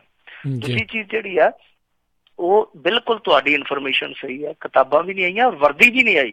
ਦੇਖੋ ਹੁਣ ਕਿੰਨੀ ਠੰਡ ਹੋ ਗਈ ਆ, ਅਸੀਂ ਸਵੇਰੇ ਨਿਕਲੀਏ ਤਾਂ ਅਸੀਂ 2-3 ਲੀੜੇ ਪਾਉਨੇ, ਉੱਤੇ ਲੋਈ ਵੀ ਲੈਨੇ ਆ। ਤੇ ਜਿਹੜਾ ਬੱਚਾ ਗਰੀਬ ਹੈ, ਜਿਹਦੇ ਕੋਲ ਚੰਗੀ ਤਰ੍ਹਾਂ ਸਵੈਟਰ ਨਹੀਂ ਹੈ, ਚੰਗੀ ਗਰਮ ਸ਼ਰਟ ਨਹੀਂ ਹੈ, ਬੂਟ ਨਹੀਂ ਹੈ, ਜਰਾਬਾਂ ਨਹੀਂ ਹੈ, ਤਾਂ ਉਹ 2 ਕਿਲੋਮੀਟਰ ਜਾਂ ਕਿਲੋਮੀਟਰ ਤੁਰ ਕੇ ਆਉਂਦਾ, ਤੜਕੇ ਉਹਦਾ ਕੀ ਹਾਲ ਹੁੰਦਾ ਹੋਊਗਾ? ਇਹ ਬੜੀ ਅਜੀਬੋ-ਗਰੀਬ ਸਥਿਤੀ ਹੈ ਇੱਥੋਂ ਦੇ ਸਾਡੇ ਸਿੱਖਿਆ ਵਿਵਸਥਾ ਦੀ ਕਿ ਜਦੋਂ ਫਰਵਰੀ 'ਚ, ਮਾਰਚ 'ਚ ਠੰਡ ਨਿਕਲ ਜੂਗੀ ਉਦੋਂ ਇਹ ਵਰਦੀਆਂ ਵੰਡਣੀਆਂ ਸ਼ੁਰੂ ਕਰ ਦੇਣਗੇ। ਸੋ ਕਿਤਾਬਾਂ ਨਹੀਂ ਦਿੱਤੀਆਂ, ਬਿਲਕੁਲ ਇਹਨਾਂ ਦੀ ਨਾ ਅਹਿਲੀਅਤ ਆ। ਔਰ ਇਹ ਹੁਣ ਪਿਛਲੀ ਸਰਕਾਰ ਤੇ ਸੁੱਟਦੇ ਆ, ਪਰ ਹਰੇਕ ਸਰਕਾਰ ਦਾ ਇੱਥੇ ਇਹੀ ਕੰਮ ਬਣ ਗਿਆ, ਜਦੋਂ ਆਪ ਫੇਲ ਹੋ ਜਾਂਦੇ ਆ, ਉੱਠਿਆ ਜਾਏ ਨਾ ਆਪ ਤੋਂ ਫਿੱਟੇ ਮੂੰਹ ਗੋਡਿਆਂ ਦਾ, ਫਿਰ ਗੋਡਿਆਂ 'ਚ ਨੁਕਸ ਕੱਢ ਦਿੰਦੇ ਜੀ ਪਿਛਲਿਆਂ ਨੇ ਕੰਮ ਖਰਾਬ ਕਰਤਾ ਸੀ। ਜੀ ਜੀ ਜੀ ਬਿਲਕੁਲ। ਤੇ ਮਿੰਟੂ ਜੀ, ਜਗਤਾਰ ਜੱਗੀ ਬਾਰੇ ਕੋਈ ਅਪਡੇਟ ਜਿਹੜੀ ਸੀਗੀ? ਹਾਂਜੀ, ਉਹਨਾਂ ਨੇ ਪੁੱਛਿਆ ਸੀ, ਮੈਂ ਭੁੱਲ ਗਿਆ ਸੀ, ਮੈਂ ਬੜਾ ਭੁਲੱਕੜ ਆਦਮੀ ਆ। ਕੋਈ ਗੱਲ ਨਹੀਂ। ਇਹ ਦੇਖੋ ਜਿਹੜਾ ਜੱਗੀ ਸਿੰਘ ਦਾ, ਜੱਗੀ ਜੌਹਲ ਦਾ ਮਸਲਾ ਹੈ ਨਾ ਜੀ, ਵੈਸੇ ਜੱਗੀ ਸਿੰਘ ਮੇਰਾ ਫੇਵਰੇਟ ਸਿੰਗਰ ਆ ਜੀ ਜੀ, ਤੇ ਉਹ ਮੇਰੇ ਮੂੰਹ ਤੇ ਉਹੀ ਚੜਿਆ। ਤੇ ਜੱਗੀ ਜੌਹਲ, ਇਹ ਮੁੰਡਾ ਹੁਣ ਰਿਮਾਂਡ ਤੇ ਹੀ ਆ। ਪੁਲਿਸ ਰਿਮਾਂਡ ਇਹਨਾਂ ਦੇ ਕਈ ਕੇਸਾਂ 'ਚ, ਮੈਨੂੰ ਤਾਂ ਪਤਾ ਨਹੀਂ ਲੱਗਦਾ, ਕਦੇ ਕਿਸੇ ਕੇਸ 'ਚ ਲੈ ਲੈਂਦੇ, ਕਦੇ ਕਿਸੇ ਕੇਸ 'ਚ ਲੈ ਲੈਂਦੇ ਆ। ਇਹ ਰਿਮਾਂਡ ਤੇ ਹੀ ਨੇ ਹਾਲੇ। NIA ਇਨਵੈਸਟੀਗੇਸ਼ਨ ਇਹਨਾਂ ਮਸਲਿਆਂ ਦੀ ਸਾਰਿਆਂ ਦੀ ਕਰਦੀ ਪਈ ਆ। ਯਾਨੀ ਕੁੱਲ ਮਿਲਾ ਕੇ ਕੁਛ ਨਹੀਂ ਕਿਹਾ ਜਾ ਸਕਦਾ। ਕੋਈ ਕਹਿੰਦਾ ਕਿ ਇਹ ਮੰਨ ਗਿਆ ਵੀ ਮੈਂ 28,000 ਰੁਪਈਆ ਦਿੱਤਾ ਸੀ, ਪਰ 28,000 ਰੁਪਈਏ 'ਚ ਮੈਂ ਅੱਗੇ ਵੀ ਇੱਕ ਦਿਨ ਕਿਹਾ ਸੀਗਾ ਕਿ ਕੋਈ ਖੇਤਾਂ 'ਚ ਚੂਹੇ ਮਾਰਨ ਦਾ ਠੇਕਾ ਨਹੀਂ ਲੈਂਦਾ, ਬੰਦੇ ਮਾਰਨ ਦਾ ਠੇਕਾ 28,000 'ਚੋਂ ਕਿੱਥੋਂ ਲੈ ਲੂਗਾ? ਤੇ ਜੇ 28,000 ਕਿਸੇ ਨੇ ਭੇਜੇ ਵੀ ਆ, ਮੰਨ ਲਓ ਰਾਜਕਰਨ ਵੀਰ ਮੈਨੂੰ ਪੈਸੇ ਭੇਜਦਾ ਕਿ ਜਾ ਗੁਰਦੁਆਰੇ ਫੜਾਇਆ, ਤੇ ਮੈਂ ਉਹਨਾਂ 28,000 ਰੁਪਈਆ ਦੇ ਨਾਲ ਹਥਿਆਰ ਖਰੀਦ ਕੇ ਕੋਈ ਬੰਦਾ ਮਾਰ ਦਿੰਦਾ, ਤੇ ਰਾਜਕਰਨ ਵੀਰ ਨੂੰ ਜਲੰਧਰ ਉਤਰਦੇ ਨੂੰ ਉੱਥੇ ਪੁਲਿਸ ਫੜ ਲਵੇ ਕਿ ਤੂੰ ਪੈਸੇ ਭੇਜੇ ਸੀ ਤੇ ਗਾਂ ਉਸ ਬੰਦੇ ਨੇ ਆਹ ਕੰਮ ਕਰ ਦਿੱਤਾ, ਉਹਦੇ 'ਚ ਦੱਸੋ ਇਹਦਾ ਕੀ ਦੋਸ਼ ਆ? ਇਹ ਚੀਜ਼ਾਂ ਸਾਫ਼ ਹੋਣੀਆਂ ਚਾਹੀਦੀਆਂ ਕਿ ਕਿਸ ਮਨਸ਼ਾ ਨਾਲ ਪੈਸਾ ਦਿੱਤਾ ਗਿਆ, ਜੇ ਫੰਡਿੰਗ ਕੀਤੀ ਗਈ ਆ, ਕਿਸ ਦ੍ਰਿਸ਼ਟੀਕੋਣ ਦੇ ਨਾਲ ਇਹ ਸਭ ਕੁਛ ਹੈ ਜਿਹੜਾ ਨੈਕਸਸ ਚਲਾਇਆ ਗਿਆ। ਇਹ ਸਾਰੀਆਂ ਚੀਜ਼ਾਂ ਸਾਫ਼ ਹੋਣੀਆਂ ਚਾਹੀਦੀਆਂ, ਸਾਫ਼ ਹੋਣੀਆਂ ਅਦਾਲਤ 'ਚ। ਯਾਨੀ ਹੁਣ ਕੁੱਲ ਮਿਲਾ ਕੇ ਨਾ UK 'ਚ ਪਾਏ ਮਤਿਆਂ ਨੇ ਕੁਛ ਕਰਨਾ, ਨਾ ਇੱਥੋਂ ਕੀਤੇ ਵਿਰੋਧ ਨੇ ਕੁਛ ਕਰਨਾ। ਜੋ ਵੀ ਹੋਣਾ ਉਹ ਅਦਾਲਤ ਦੀ ਚੌਖਟ ਵਿੱਚ ਹੋਣਾ ਹੈ। ਜੀ ਜੀ ਜੀ। ਅਗਲੇ ਕਾਲਰ ਆਪਣੇ ਨਾਲ ਜੁੜੇ ਨੇ ਮਹਿੰਦਰ ਸਿੰਘ ਜੀ, ਸਵਾਗਤ ਹੈ। ਸਤਿ ਸ਼੍ਰੀ ਅਕਾਲ। ਸਤਿ ਸ਼੍ਰੀ ਅਕਾਲ ਮਿੰਟੂ ਜੀ। ਜੀ ਸਤਿ ਸ਼੍ਰੀ ਅਕਾਲ ਜੀ। ਅੱਛਾ, ਮੇਰਾ ਇੱਕ ਛੋਟਾ ਜਿਹਾ ਸਵਾਲ ਹੈ ਮਿੰਟੂ ਜੀ। ਜਿਵੇਂ ਗੁਜਰਾਤ ਵਿੱਚ ਚੋਣਾਂ ਹੋਈਆਂ, ਸਾਡੇ ਪ੍ਰਧਾਨ ਮੰਤਰੀ ਉੱਥੇ ਬਿਜੀ ਆ। ਮੰਨ ਲਓ ਜੇ ਗੁਜਰਾਤ ਵਿੱਚ ਚੋਣਾਂ ਨਾ ਹੋਣੀਆਂ ਸੀਗੀਆਂ ਤਾਂ ਕੀ ਇਹ ਮੈਨੂੰ ਲੱਗਦਾ UP ਵਿੱਚ ਪੰਚਾਇਤਾਂ ਦੀਆਂ ਚੋਣਾਂ ਵਿੱਚ ਵੀ ਇਹਨਾਂ ਨੇ ਪ੍ਰਚਾਰ ਵਾਸਤੇ ਉੱਥੇ ਦੌੜ ਭੱਜ ਕਰਨੀ ਸੀਗੀ? ਦੱਸੋਗੇ ਇਹਦੇ ਬਾਰੇ ਕੁਛ? ਜੀ ਇਹ ਤੇ ਬੜੀ ਗਲਤ ਪ੍ਰਥਾ ਹੈ ਜੀ, ਬਹੁਤ ਗਲਤ ਪ੍ਰਥਾ ਹੈ। ਜਿਹੜਾ ਬੰਦਾ ਪ੍ਰਧਾਨ ਮੰਤਰੀ ਦੀ ਗੱਦੀ ਤੇ ਬਹਿ ਗਿਆ ਜਾਂ ਰਾਸ਼ਟਰਪਤੀ ਦੀ ਗੱਦੀ ਤੇ ਬਹਿ ਗਿਆ, ਉਹਨੂੰ ਥੋੜਾ ਬਹੁਤ ਉਹਦਾ ਲੱਜ ਪਾਲਣ ਕਰਨਾ ਚਾਹੀਦਾ। ਦੇਖੋ ਵੈਸੇ ਤੇ ਉਹਨਾਂ ਨੂੰ ਕੋਈ ਅੜਿੱਕਾ ਨਹੀਂ ਹੈ, ਕਾਨੂੰਨੀ ਤੌਰ ਤੇ ਸੰਵਿਧਾਨਕ ਤੌਰ ਤੇ ਅਸੀਂ ਉਹਨਾਂ ਨੂੰ ਰੋਕ ਨਹੀਂ ਸਕਦੇ, ਪਰ ਜੋ ਇੱਕ ਗਰਿਮਾ ਹੁੰਦੀ ਹੈ, ਜੋ ਇੱਕ ਮਰਿਆਦਾ ਹੁੰਦੀ ਹੈ ਕਿਸੇ ਅਹੁਦੇ ਦੀ, ਤਾਂ ਮੇਰੇ ਖਿਆਲ ਦੇ ਨਾਲ ਉਹ ਮਰਿਆਦਾ ਗਰਿਮਾ ਜਿਹੜੀ ਉਹ ਮੋਦੀ ਸਾਹਿਬ ਦੇ ਗੈਰ ਮਿਆਰੀ ਪ੍ਰਚਾਰ ਨੇ ਬਹੁਤ ਜ਼ਿਆਦਾ ਡੇਗ ਦਿੱਤੀ ਹੈ। ਉਹ ਕਿਸ ਤਰ੍ਹਾਂ ਮਿਹਣੋ ਮਿਹਣੀ ਹੋਣ ਡਏ ਆ। ਉਹ ਇੱਕ ਨੇ ਗਲਤ ਕਹਿਤਾ ਤੇ ਉਹਨਾਂ ਨੇ ਉਸ ਗਲਤੀ ਨੂੰ 2 ਵਾਰੀ ਗਲਤ ਕਰ ਦਿੱਤਾ। ਕਿੱਥੇ ਮੁਗਲ ਵੰਸ਼ਾਂ ਨੂੰ ਘੇਰੀ ਫਿਰਦੇ ਆ, ਕਿੱਥੇ ਕੁਛ ਕਾਂਗਰਸ ਨੂੰ। ਮੈਂ ਅੱਜ ਦੇਖਦਾ ਪਿਆ ਸੀਗਾ ਕਿ ਉਹਨੇ 630 ਦਫਾ ਰਾਹੁਲ ਗਾਂਧੀ ਸ਼ਬਦ ਇਸਤੇਮਾਲ ਕੀਤਾ, 470 ਦਫਾ ਕਾਂਗਰਸ ਇਸਤੇਮਾਲ ਕੀਤਾ, ਔਰ ਇੱਕ ਦਫਾ ਵੀ ਚੰਗੇ ਦਿਨਾਂ ਦਾ ਜ਼ਿਕਰ ਨਹੀਂ ਕੀਤਾ ਨਰਿੰਦਰ ਮੋਦੀ ਨੇ ਆਪਣੇ ਭਾਸ਼ਣ 'ਚ। ਸੋ ਗੈਰ ਮਿਆਰੀ ਗੱਲਾਂ ਨੇ ਨਰਿੰਦਰ ਮੋਦੀ ਸਾਹਿਬ ਦੀਆਂ। ਅੱਜ ਇਹ ਹੁਣ ਕਹਿੰਦੇ ਪਿਆ ਕਿ ਦੇਖੋ ਪ੍ਰਧਾਨ ਮੰਤਰੀ ਨੂੰ ਫਲਾਣਾ ਉਲਟ ਬੋਲਿਆ, ਫਲਾਣਾ ਉਲਟ ਬੋਲਿਆ। ਤੇ ਇਹਨਾਂ ਦਾ ਜਿਹੜਾ ਸੁਬਰਾਮਨੀਅਮ ਸਵਾਮੀ ਹੈ, ਉਹਨੇ ਮਨਮੋਹਨ ਸਿੰਘ ਨੂੰ ਨਿਪੁੰਸਕ ਕਹਿਤਾ ਸੀਗਾ। ਇਹ ਨਰਿੰਦਰ ਮੋਦੀ ਨੇ ਮਨਮੋਹਨ ਸਿੰਘ ਨੂੰ ਮਨਮੋਹਨ ਸਿੰਘ ਕਿਹਾ, ਫਿਰ ਨਾਈਟ ਵਾਚਮੈਨ ਕਿਹਾ, ਫਿਰ ਇਹ ਕਿਹਾ ਕਿ ਬਾਥਰੂਮ ਦੇ ਵਿੱਚ, ਵਾਸ਼ਰੂਮ ਦੇ ਵਿੱਚ ਰੇਨਕੋਟ ਪਾ ਕੇ ਨਹਾਉਣ ਦੀ ਕਲਾ ਸਿਰਫ ਮਨਮੋਹਨ ਸਿੰਘ ਜਾਣਦਾ ਹੈ। ਕਿੰਨਾ ਕੁਛ ਕਿਹਾ। ਸੋ ਪ੍ਰਧਾਨ ਮੰਤਰੀ ਦੇ ਅਹੁਦੇ ਤੇ ਪਹੁੰਚ ਕੇ ਜਿਸ ਤਰੀਕੇ ਦਾ ਪ੍ਰਚਾਰ ਕਰਦੇ ਪਏ ਤੇ ਬਿਲਕੁਲ ਨਹੀਂ ਹੋਣਾ ਚਾਹੀਦਾ। ਮੈਂ ਤੇ ਕਹਿਣਾ, ਖੁਦ ਕਹਿਣਾ ਕਿ ਜਿਹੜਾ ਪ੍ਰਧਾਨ ਮੰਤਰੀ ਬਣ ਗਿਆ ਉਹ ਕੁੱਲ ਜਨਤਾ ਦਾ, ਕੁੱਲ ਲੋਕਾਈ ਦਾ ਪ੍ਰਧਾਨ ਮੰਤਰੀ ਹੈ, ਜੋ ਵੀ ਆਵਾਮ ਇੱਥੇ ਰਹਿੰਦਾ। ਤਾਂ ਉਸ ਪ੍ਰਧਾਨ ਮੰਤਰੀ ਨੂੰ ਇਸ ਤਰ੍ਹਾਂ ਇੱਕ ਪਾਰਟੀ ਪਿੱਛੇ ਲੱਗ ਕੇ ਆਹ ਜਿਹੜਾ ਪ੍ਰਚਾਰ ਤੇ ਉਹ ਜਿਹੜਾ ਬਿਲਕੁਲ ਗੈਰ ਮਿਆਰੀ ਪ੍ਰਚਾਰ, ਇਹ ਨਹੀਂ ਕਰਨਾ ਚਾਹੀਦਾ ਜੀ। ਅਗਲੇ ਕਾਲਰ ਆਪਣੇ ਨਾਲ ਜੁੜੇ ਨੇ ਜਗੀਰ ਕੌਰ ਜੀ, ਸਵਾਗਤ ਹੈ। ਸਤਿ ਸ਼੍ਰੀ ਅਕਾਲ ਜੀ। ਹਾਂਜੀ ਸਤਿ ਸ਼੍ਰੀ ਅਕਾਲ ਜੀ ਦੋਨਾਂ ਵੀਰਾਂ ਨੂੰ ਬਹੁਤ ਬਹੁਤ। ਮੇਰਾ ਕੁਐਸਚਨ ਹੈ, ਮੇਰਾ ਰੇਡੀਓ ਚੱਲਦਾ ਨਹੀਂ ਸੀਗਾ, ਮਸੀਂ ਚੱਲਿਆ, ਤੇ ਮੈਂ ਕੁਐਸਚਨ ਆਧਾਰ ਕਾਰਡ ਬਾਰੇ ਪੁੱਛਣਾ ਸੀਗਾ ਜੀ। ਕਦੋਂ ਤਾਈਂ ਬਣਨਾ ਆ, ਤਾਂ ਵੀ ਮੇਰਾ ਉੱਥੇ ਬੈਂਕ ਖਾਤਾ ਆ, ਪੈਸੇ ਆ, ਤੇ ਵੀ ਕਦੋਂ ਤਾਈਂ ਉਹ ਹੈਗਾ ਆ? ਤੁਸੀਂ ਜਾ ਕੇ ਹੁਣੇ ਕਢਾ ਲਓ, ਐਵੇਂ ਬਹੁਤੀ ਨਾ ਵੇਟ ਕਰੋ। ਤੁਸੀਂ ਦੱਸੋ ਮੈਨੂੰ ਕਲੀਅਰ। ਖਾਤਾ ਹੀ ਆਧਾਰ ਕਾਰਡ ਬਣਨਾ ਆ, ਉਸ ਹਿਸਾਬ ਨਾਲ ਫਿਰ ਜਾਈਏ। ਜੀ ਜੀ ਮਿੰਟੂ ਜੀ, ਅਜੇ ਤਾਂ ਸੁਪਰੀਮ ਕੋਰਟ ਦਾ ਨਤੀਜਾ ਜਿਹੜਾ ਆਉਣਾ ਆ, ਸਰਕਾਰ ਨੇ ਜਿਹੜੀਆਂ ਗਾਈਡਲਾਈਨਾਂ ਜਿਹੜੀਆਂ ਉਹ ਜਾਰੀ ਜ਼ਰੂਰ ਕੀਤੀਆਂ ਦੁਬਾਰਾ, ਜਿੱਦਾਂ ਤੁਸੀਂ ਦੱਸ ਰਹੇ ਸੀ ਵੀ ਜਿਨ੍ਹਾਂ ਦੇ ਨਹੀਂ ਬਣੇ ਉਹਨਾਂ ਨੂੰ ਹੀ ਛੋਟ ਮਿਲੀ ਆ। ਹਾਂਜੀ, ਇਹ ਉਹਨਾਂ ਨੂੰ ਛੋਟ ਆ। ਬਾਕੀ ਇਹ ਜਿਹੜਾ ਪੈਨ ਕਾਰਡ ਨਾਲ ਲਿੰਕ ਕਰਨ ਵਾਲਾ ਮਸਲਾ ਹੈਗਾ, ਉਹ ਹੈਗਾ 31 ਮਾਰਚ ਤੱਕ। ਜੇ ਤੁਹਾਡਾ ਨਹੀਂ ਬਣਿਆ, ਤੁਹਾਨੂੰ 31 ਮਾਰਚ 2018 ਤੱਕ ਮਿਆਦ ਦੇ ਦਿੱਤੀ ਉਹਨਾਂ ਨੇ। ਬਾਕੀ ਜਿਹੜਾ ਬੈਂਕ ਨਾਲ ਜੋੜਨ ਵਾਲਾ ਹੈ, ਉਹ ਮੇਰੇ ਖਿਆਲ ਦੇ ਨਾਲ ਉਹੀ ਆ 31 ਦਸੰਬਰ ਤੱਕ। ਸੋ ਵੈਸੇ ਤੁਸੀਂ ਦੱਸ ਦਿਓ ਰਾਜਕਰਨਵੀਰ ਸਿੰਘ ਜੀ, ਜੋ NRIs ਬਾਰੇ ਜੋ ਉਹਨਾਂ ਨੇ ਕਲੀਅਰ ਕੀਤਾ ਜੀ ਜੀ, ਇੱਥੋਂ ਦੀ ਜਿਹੜੀ identification authority of India, identification authority of India, ਉਹਦੇ ਬਾਰੇ ਇਹਨਾਂ ਨੂੰ ਦੱਸ ਦਿਓ ਤੁਸੀਂ ਬਿਹਤਰ ਢੰਗ ਨਾਲ। ਮੈਂ ਬਿਲਕੁਲ ਜਿਹੜੀ ਤੁਸੀਂ ਚਿੱਠੀ ਕਰਦੀ ਸੀ, ਮੈਂ ਅੱਜ ਅਪਲੋਡ ਵੀ ਜਿਹੜੀ ਉਹ ਕਰ ਦਊਂਗਾ, ਜਿਹੜਾ ਉਹ ਨੋਟਿਸ ਸੀਗਾ, ਤੇ ਜਿਹੜਾ ਉਹਦੇ ਬਾਰੇ ਜਾਣਕਾਰੀ ਵੀ ਜਿਹੜੀ ਹੈ ਆਪਣੇ ਅਗਲੇ ਪ੍ਰੋਗਰਾਮ ਦੇ ਵਿੱਚ ਮੈਂ ਜਿਹੜੀ ਜ਼ਰੂਰ ਉਸ ਦੇ ਵਿੱਚ ਉਹ ਦਊਂਗਾ। ਤੇ ਆਪਾਂ ਅਗਲੇ ਜਿਹੜੇ ਕਾਲਰ ਉਹਨਾਂ ਦੇ ਨਾਲ ਗੱਲ ਕਰਦੇ ਹਾਂ, ਜਿਹੜੇ ਨੇ ਆਪਣੇ ਨਾਲ ਸੁਖਵਿੰਦਰ ਸਿੰਘ ਜੀ, ਸਵਾਗਤ ਹੈ। ਸਤਿ ਸ਼੍ਰੀ ਅਕਾਲ। ਹਾਂਜੀ ਭਾਜੀ, ਵਾਹਿਗੁਰੂ ਜੀ ਕਾ ਖਾਲਸਾ, ਵਾਹਿਗੁਰੂ ਜੀ ਕੀ ਫਤਿਹ ਦੋਹਾਂ ਵੀਰਾਂ ਨੂੰ। ਵਾਹਿਗੁਰੂ ਜੀ ਕਾ ਖਾਲਸਾ, ਵਾਹਿਗੁਰੂ ਜੀ ਕੀ ਫਤਿਹ ਜੀ। ਵਾਹਿਗੁਰੂ ਜੀ ਕੀ ਫਤਿਹ ਜੀ। ਬਹੁਤ ਬਹੁਤ ਜੀ। ਪਹਿਲਾਂ ਤਾਂ ਪੰਜਾਬੀ ਰੇਡੀਓ ਦਾ ਤਾਂ ਜੀ ਅਸੀਂ ਇੰਨਾ ਧੰਨਵਾਦ ਕਰਦੇ ਹਾਂ। ਕਈ ਵਾਰ ਸੋਚਦੇ ਹਾਂ ਵੀ ਜੇ ਪੰਜਾਬੀ ਰੇਡੀਓ ਨਾ ਹੋਵੇ ਤਾਂ ਸਾਡੇ ਕੋਲ ਇੱਥੇ ਕੁਝ ਵੀ ਨਹੀਂ ਹੈ। ਧੰਨਵਾਦ। ਤੇ ਦੂਜੇ ਨੰਬਰ ਤੇ ਮਿੰਟੂ ਵੀਰ ਜੀ, ਅਸੀਂ ਅਪ ਟੂ ਡੇਟ ਰਹਿਣ ਵਾਸਤੇ ਤੁਹਾਡੀਆਂ ਖਬਰਾਂ ਡੇਲੀ ਸੁਣਦੇ ਹਾਂ, ਕਦੇ ਮਿਸ ਨਹੀਂ ਕੀਤੀਆਂ। ਬਹੁਤ ਜਿੱਦਾਂ ਚੰਗਾ ਲੱਗਦਾ, ਬਹੁਤ ਨੌਲੇਜ ਮਿਲਦੀ ਆ। ਪਰ ਉਹਦੇ ਨਾਲ ਨਾਲ ਜਿਹੜਾ ਤੁਸੀਂ ਵਿਅੰਗ ਕਰਦੇ ਆ ਨਾ, ਅਸੀਂ ਉਹਦਾ ਵੀ ਪੂਰਾ ਲੁਤਫ ਲੈਂਦੇ ਆ। ਤੇ ਮੇਰਾ ਕੁਐਸਚਨ ਇਹ ਆ ਜੀ ਕਿ ਜਿਹੜਾ ਹੁਣ ਬੈਂਕਾਂ ਦਾ ਰੌਲਾ ਪਿਆ ਕਿ ਬੈਂਕਾਂ ਦੇ ਵਿੱਚ ਜਿਹੜੇ ਪੈਸੇ ਆ ਉਹ ਮਿੱਟੀ ਹੋ ਸਕਦੇ ਆ। ਮੈਂ ਸੁਣਿਆ ਵੀ ਕੋਈ ਸਰਕਾਰ ਐਸਾ ਬਿੱਲ ਲਿਆ ਰਹੀ ਆ ਆਪਣੇ ਸਦਨ ਦੇ ਵਿੱਚ ਕਿ ਬੈਂਕ ਆਪਣੀ ਮਰਜ਼ੀ ਨਾਲ ਚਾਹਵੇ ਤਾਂ ਸਾਰੇ ਦੇ ਸਾਰੇ ਪੈਸੇ ਮਾਰ ਸਕਦੀ ਆ, ਜੇ ਮਤਲਬ 10% ਤੁਹਾਨੂੰ ਮਿਲ ਸਕਦੇ, ਬਾਕੀ ਸਾਰੇ ਰੱਖ ਸਕਦੀ ਆ। ਇਹਦੇ ਬਾਰੇ ਚਾਨਣਾ ਦਿਓ ਵੀਰ ਜੀ। ਸਤਿ ਸ੍ਰੀ ਅਕਾਲ ਜੀ। ਸਤਿ ਸ੍ਰੀ ਅਕਾਲ ਜੀ। ਉਹ ਲੋਕੀ ਕਹਿੰਦੇ ਆ ਪਹਿਲੀ ਨੋਟਬੰਦੀ ਸੀ, ਹੁਣ ਠੋਕਬੰਦੀ। ਇਹਨਾਂ ਨੇ ਪੱਕਾ ਹੀ ਕੰਮ ਠੋਕ ਦੇਣਾ ਜੀ, ਬੰਦਿਆਂ ਨੂੰ ਪੱਕੀ ਨੋਟਬੰਦੀ ਠੋਕ ਦੇਣੀ ਹੈ ਕਿ ਲਓ ਹੁਣ ਇਸ ਤੋਂ ਬਾਅਦ ਤੁਹਾਨੂੰ ਨੋਟ ਦੀ ਜ਼ਰੂਰ ਨਹੀਂ, ਬਸ ਬੰਦੀ ਆ ਬਸ ਬੰਦੀ ਆ। ਪਰ ਉਸ ਮਾਮਲੇ 'ਚ ਪਿੱਛੇ ਹਟ ਗਏ ਆ। ਇਹਨਾਂ 'ਚ ਇੱਕ ਕਲਾ ਹੈਗੀ ਹੈ, ਕਲਾਕਾਰ ਆਦਮੀ ਹੈ, ਇਹ ਇੱਕ ਕਦਮ ਬੜੀ ਕਾਹਲੀ ਨਾਲ ਪੁੱਟਦੇ ਆ ਤੇ ਜਦੋਂ ਅੱਗੋਂ ਵਿਰੋਧ ਹੁੰਦਾ ਫਿਰ 4 ਕਦਮ ਉਦੋਂ ਵੀ ਕਾਹਲੀ ਨਾਲ ਪਿੱਛੇ ਨੂੰ ਭੱਜ ਪੈਂਦੇ ਆ। ਔਰ ਜਿਹੜਾ ਇਹਨਾਂ ਨੇ ਲਿਆਂਦਾ ਸੀਗਾ ਪਸ਼ੂ ਤਸੀਹਾ ਵਿਰੋਧੀ ਕਾਨੂੰਨ, ਉਹਨੇ ਕਿੰਨਾ ਨੁਕਸਾਨ ਕੀਤਾ ਭਾਰਤ ਦਾ। ਭਾਰਤ ਬਫ ਦੇ ਮਾਮਲੇ 'ਚ ਜੋ ਬਫ ਐਕਸਪੋਰਟ ਕਰਦਾ ਸੀਗਾ, ਉਹਦੇ ਮਾਮਲੇ 'ਚ ਸੰਸਾਰ 'ਚ ਪਹਿਲੇ ਨੰਬਰ ਦਾ ਬਣ ਗਿਆ ਸੀਗਾ, ਪਹਿਲੇ ਨੰਬਰ ਦਾ ਵਪਾਰੀ ਬਣ ਗਿਆ ਸੀ। ਇਹਨਾਂ ਨੇ ਲਿਆ ਕੇ ਕਾਨੂੰਨ ਬੇੜਾ ਗਰਕ ਕਰ ਦਿੱਤਾ, ਤੀਜੇ ਚੌਥੇ ਨੰਬਰ ਤੇ ਵਪਾਰ ਜਾ ਪਿਆ, ਚਮੜੇ ਦਾ ਵਪਾਰ ਡਿੱਗ ਪਿਆ। ਸਾਡਾ ਇੱਥੋਂ ਦਾ ਜਿਹੜਾ ਸਪੋਰਟਸ ਇੰਡਸਟਰੀ ਦਾ ਕਾਰੋਬਾਰ ਸੀ ਉਹ ਪ੍ਰਭਾਵਿਤ ਹੋ ਗਿਆ। ਜਿਹੜੀਆਂ ਸਾਡੇ ਇੱਥੇ ਉਹ ਮੀਟ ਵਾਲੀਆਂ ਫੈਕਟਰੀਆਂ ਚੱਲਦੀਆਂ ਸੀ, ਸਲਾਟਰ ਹਾਊਸ, ਉਹ ਪ੍ਰਭਾਵਿਤ ਹੋ ਗਏ ਤੇ ਹੁਣ ਉਹ ਵੀ ਫੈਸਲਾ ਵਾਪਸ ਲੈ ਲਿਆ।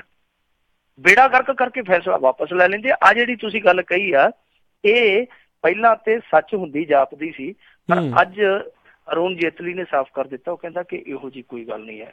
ਅਸਲ ਦੇ ਵਿੱਚ ਇਹਨਾਂ ਨੇ ਇਹ ਪ੍ਰਬੰਧ ਕਰਨ ਦਾ ਯਤਨ ਕੀਤਾ ਸੀਗਾ ਕਿ ਜਿਹੜਾ ਆਪਣਾ ਸੇਵਿੰਗ ਪੈਸਾ ਹੁੰਦਾ, ਆਪਣਾ ਡਿਪੋਜ਼ਿਟ ਪੈਸਾ ਹੁੰਦਾ ਬੈਂਕਾਂ 'ਚ, ਕਿ ਜੇ ਬੈਂਕ ਦਿਵਾਲੀਆ ਹੁੰਦਾ ਤਾਂ ਉਹ ਤੁਹਾਨੂੰ ਬਿਨਾਂ ਸੂਚਿਤ ਕੀਤੇ ਤੋਂ ਜਾਂ ਤੁਹਾਡੇ ਤੋਂ ਬਿਨਾਂ ਇਜਾਜ਼ਤ ਲੈ ਤੋਂ ਉਹ ਤੁਹਾਡਾ ਪੈਸਾ ਇਸਤੇਮਾਲ ਕਰ ਸਕਦਾ। ਦੱਸੋ। ਜੀ ਬਿਲਕੁਲ, ਇਹ ਤਾਂ ਫਿਰ ਸ਼ਰੇਆਮ ਧੱਕਾ ਹੀ ਹੈ। ਇਸ ਤੋਂ ਵੱਧ ਧੱਕਾ ਜਿਹੜਾ ਹੋਰ ਕੀ ਹੋ ਸਕਦਾ। ਪੈਸੇ ਕਿਸੇ ਦੇ ਤੇ ਵਰਤਣਾ ਉਹਨਾਂ ਨੇ, ਤੇ ਬੈਂਕਾਂ ਨੇ ਤੇ ਆਪਣੇ ਆਪ ਨੂੰ ਦਿਵਾਲੀਆ ਹੀ ਘੋਸ਼ਿਤ ਕਰੀ ਜਾਣਾ ਸੀਗਾ। ਸੁੱਚਾ ਸਿੰਘ ਜੀ ਸਵਾਗਤ ਹੈ। ਸਤਿ ਸ਼੍ਰੀ ਅਕਾਲ ਜੀ। ਰਾਜ ਕਰਨਵੀਰ ਸਿੰਘ ਜੀ, ਮਿੰਟੂ ਜੀ, ਵਾਹਿਗੁਰੂ ਜੀ ਕਾ ਖਾਲਸਾ, ਵਾਹਿਗੁਰੂ ਜੀ ਕੀ ਫਤਿਹ। ਵਾਹਿਗੁਰੂ ਜੀ ਕਾ ਖਾਲਸਾ, ਵਾਹਿਗੁਰੂ ਜੀ ਕੀ ਫਤਿਹ। ਇੱਕ ਬਸ ਕੁਐਸਚਨ ਜਿਹਾ ਮਿੰਟੂ ਜੀ ਨਾਲ ਕਰਨਾ ਸੀ। ਮਿੰਟੂ ਜੀ ਵੀ ਉਹ ਜਿੱਦਾਂ ਹੁਣ ਇਹ ਰੌਲਾ ਪਾਈ ਜਾਂਦੇ ਵੀ ਸਰਕਾਰ ਕੋਲ ਪੈਸਾ ਨਹੀਂ, ਮੇਰੀ ਨਾ ਘਰ ਦੀ ਨੰਬਰਦਾਰ ਆ, ਜਿੰਨਾ ਚਿਰ ਬਾਦਲ ਦੀ ਸਰਕਾਰ ਰਹੀ ਹੈ ਨਾ, ਉਹ 1 ਮਹੀਨਾ ਤਨਖਾਹ ਨਹੀਂ ਸੀ ਭੇਜਦੇ, ਦੂਜੇ ਮਹੀਨੇ ਭੇਜ ਦਿੰਦੇ। ਹੁਣ ਜੱਦੀ ਇਹ ਬਣੀ ਨਾ ਸਰਕਾਰ, ਇਹਨਾਂ ਨੇ ਨੰਬਰਦਾਰਾਂ ਨੂੰ ਪੈਸਾ ਨਹੀਂ ਦਿੱਤਾ। ਉਹ ਤੀਜੇ ਚੌਥੇ ਦਿਨ ਪਤਾ ਕਰ ਲੈਂਦੀ ਬੈਂਕ 'ਚ ਫੋਨ ਕਰਕੇ ਤਨਖਾਹ ਆਈ ਕਿ ਨਹੀਂ। ਉਹ ਮੈਂ ਕਿਹਾ ਮੈਂ ਹੀ ਸਨੋਜੇ ਤੱਕ ਇੱਕ ਗੇੜਾ ਰਾਜਵੀਰ ਕੋਲ ਲਾ ਦਿਆਂਗਾ ਟਰੱਕ ਤੇ ਡਬਲ, ਤੂੰ ਏਦਾਂ ਨਾ ਘਬਰਿਆ ਕਰ। ਜੀ ਜੀ। ਤੇ ਇੱਕ ਦੂਸਰਾ ਮੈਨੂੰ ਮੈਂ ਕੱਲ ਬੜਾ ਹਾਸਾ ਅੱਜ ਸਵੇਰੇ ਦੇਖ ਕੇ ਨਾ ਫੇਸਬੁੱਕ ਤੇ, ਉਹ ਜਿਵੇਂ ਪੁਰਾਣੀਆਂ ਬੁੜੀਆਂ ਰਜਾਈਆਂ ਨੇ ਜੀ ਕੰਧਾਂ ਤੇ ਪਾ ਲੈਂਦੀਆਂ ਸੁੱਕਣ ਵਾਸਤੇ ਸਿਆਲ 'ਚ। ਸੁਖਬੀਰ ਬਾਦਲ ਨੇ ਧਰਨਾ ਲਾਇਆ ਤੇ ਉੱਤੇ ਪਿੱਛੇ ਪਤਾ ਨਹੀਂ ਉਹਦੇ ਸੁੱਕਣੇ ਕੰਬਲ ਪਾਏ ਕਿ ਕੀ ਪਾਏ ਆ। ਇਹੀ ਤੇ ਦੂਜਾ, ਮੈਂ ਫਰਵਰੀ ਤੁਸੀਂ ਮੇਰੇ ਨਾਲ ਪ੍ਰੋਮਿਸ ਕੀਤਾ ਸਾਗ ਖਵਾਉਣ ਦਾ, ਮੈਂ ਫਰਵਰੀ 'ਚ ਆ ਰਿਹਾ ਤੇ ਸਾਗ ਖਿਲਾਉਣਾ ਤੁਸੀਂ, ਮੈਂ ਤੁਹਾਡੇ ਕੋਲ ਆਉਣਾ, ਮੈਨੂੰ ਸਾਗ ਖਿਲਾਉਣਾ ਜੀ। ਤੇ ਕੱਟਿਓ ਨਾ, ਮੇਰਾ ਰੇਡੀਓ ਨਹੀਂ ਚੱਲ ਰਿਹਾ ਜੀ। ਜੀ ਜੀ ਜੀ ਸੁਣ ਨਹੀਂ ਕੋਈ ਗੱਲ ਨਹੀਂ, ਆਪਾਂ ਦੂਜੀਆਂ ਗੱਲਾਂ ਛੱਡੀਏ, ਸਾਗ ਦੀਆਂ ਗੱਲਾਂ ਕਰਦੇ ਆ।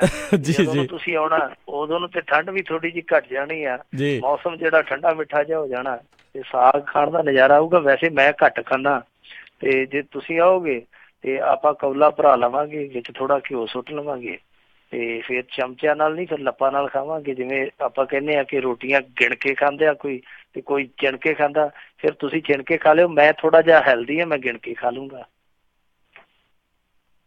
ਜੀ। ਤੇ ਬਾਕੀ ਦੇਖੋ, ਇਹ ਤਨਖਾਹਾਂ ਦਾ ਮਸਲਾ ਤਾਂ ਮਿੰਟੂ ਜੀ ਇਹ ਅੱਜ ਦਾ ਨਹੀਂ ਕਰਦਾ ਆ, ਤੇ ਲੱਗਦਾ ਨਹੀਂ ਜਲਦੀ ਇਹਨਾਂ ਨੇ ਕਿ ਨੰਬਰਦਾਰਾਂ ਦੀ ਤਨਖਾਹ। ਹਾਂਜੀ ਹਾਂਜੀ ਹਾਂਜੀ, ਨੰਬਰਦਾਰਾਂ ਦੀ, ਇਹ ਨੰਬਰਦਾਰਾਂ ਦਾ ਪਤਾ ਹੁੰਦਾ ਜੀ, ਪਰ ਇਹ ਮਾਣ ਪਤਾ ਇਹਨਾਂ ਨੂੰ ਮਿਲਣਾ ਚਾਹੀਦਾ। ਜਿਹੜੇ ਦੇਖੋ ਚੌਕੀਦਾਰ, ਸਰਪੰਚ ਤੇ ਨੰਬਰਦਾਰ, ਉਹ ਸਾਡੇ ਪਿੰਡ ਦੇ ਇੱਕ ਤਰ੍ਹਾਂ ਨਾਲ ਕਹਿ ਲਈਏ ਨਾ ਕਿ ਸੰਚਾਲਕ ਹੁੰਦੇ ਆ, ਡਰਾਈਵਰ ਹੁੰਦੇ ਆ। ਸਾਡੇ ਪਿੰਡ ਨੂੰ ਉਹ ਡਰਾਈਵ ਕਰਦੇ ਆ। ਚੌਕੀਦਾਰ ਸੂਚਨਾ ਦਿੰਦਾ, ਨੰਬਰਦਾਰ ਸਾਡੀਆਂ ਉਹ ਜਿਹੜੀਆਂ ਡਾਕੂਮੈਂਟਰੀ ਦਰਕਾਰਾਂ ਹੁੰਦੀਆਂ ਨੇ, ਜ਼ਰੂਰਤਾਂ ਹੁੰਦੀਆਂ, ਉਹ ਉਹਨਾਂ ਨੂੰ ਇੱਕ ਤਰ੍ਹਾਂ ਨਾਲ ਨੋਟਰੀ ਬਣ ਕੇ ਉਹ ਪ੍ਰਮਾਣਿਤ ਕਰਦਾ। ਸਰਪੰਚ ਹੈ ਜਿਹੜਾ, ਉਹ ਇੱਕ ਤਰ੍ਹਾਂ ਨਾਲ ਸਾਡਾ ਮੁਖੀਆ, ਜਿੱਦਾਂ ਸਾਡੇ ਲੀਡਰ ਆ, ਉਹ ਜਿੱਦਾਂ ਵਿਧਾਨ ਪਾਲਿਕਾ 'ਚ ਬਹਿੰਦੇ ਆ, ਕਾਰਜਪਾਲਿਕਾ 'ਚ ਕੰਮ ਕਰਦੇ ਆ, ਉਹ ਸਾਡਾ ਮੁਖੀਆ। ਇਹ ਤਿੰਨੇ ਜਿਹੜੇ ਆ, ਇਹ ਵਿਚਾਰੇ ਇਸ ਤਰ੍ਹਾਂ ਦੀ ਤਰਾਸਦੀ ਦਾ ਸ਼ਿਕਾਰ ਜ਼ਰੂਰ ਹੁੰਦੇ। ਹੁਣ ਸਰਪੰਚ ਤੇ ਦੇਖੋ ਕਈ ਏਦਾਂ ਦੇ ਤੇਜ਼ ਹੁੰਦੇ ਆ, ਉਹ ਓਦਾਂ ਤੇ ਹੀਰੋ ਸਾਈਕਲ ਵੀ ਨਹੀਂ ਹੁੰਦਾ ਪਹਿਲਾਂ ਉਹਨਾਂ ਕੋਲ, ਤੇ ਫਿਰ ਸਰਪੰਚੀ ਤੋਂ ਬਾਅਦ ਜਲਦੀ ਇਹੋ ਜਿਹੀ ਗੱਡੀ ਲੈ ਲੈਂਦੇ ਆ ਕਿ ਪਿੰਡ ਦੇ ਵਿੱਚ ਉਹਦਾ ਗੱਡਾ ਵੀ ਨਹੀਂ ਹੁੰਦਾ। ਪਰ ਜਿਹੜੇ ਆਮ ਸਰਪੰਚ ਆ, ਉਹ ਵਿਚਾਰੇ ਇਮਾਨਦਾਰ ਜਿਹੜੇ ਸਰਪੰਚ ਆ, ਉਹ ਤੇ ਤਰਸਦੇ ਰਹਿੰਦੇ ਆ। ਉਹਨਾਂ ਦਾ ਮਾਣ ਪੱਤਾ ਮੇਰੇ ਖਿਆਲ ਦੇ ਨਾਲ ਪਿਛਲੇ 3-4 ਮਹੀਨੇ ਪਹਿਲਾਂ ਇੱਕ ਰਿਪੋਰਟ ਆਈ ਸੀ ਜਗਬਾਣੀ 'ਚ ਕਿ 3 ਸਾਲਾਂ ਦਾ 2.5 ਸਾਲਾਂ ਦਾ ਉਹਨਾਂ ਦਾ ਮਾਣ ਪੱਤਾ ਜੁੜਿਆ ਪਿਆ ਸਰਪੰਚਾਂ ਦਾ। ਉਹ 1200 ਜਾਂ 1500 ਹੈ, ਉਹ ਮਿਲਦਾ ਨਹੀਂ ਪਿਆ।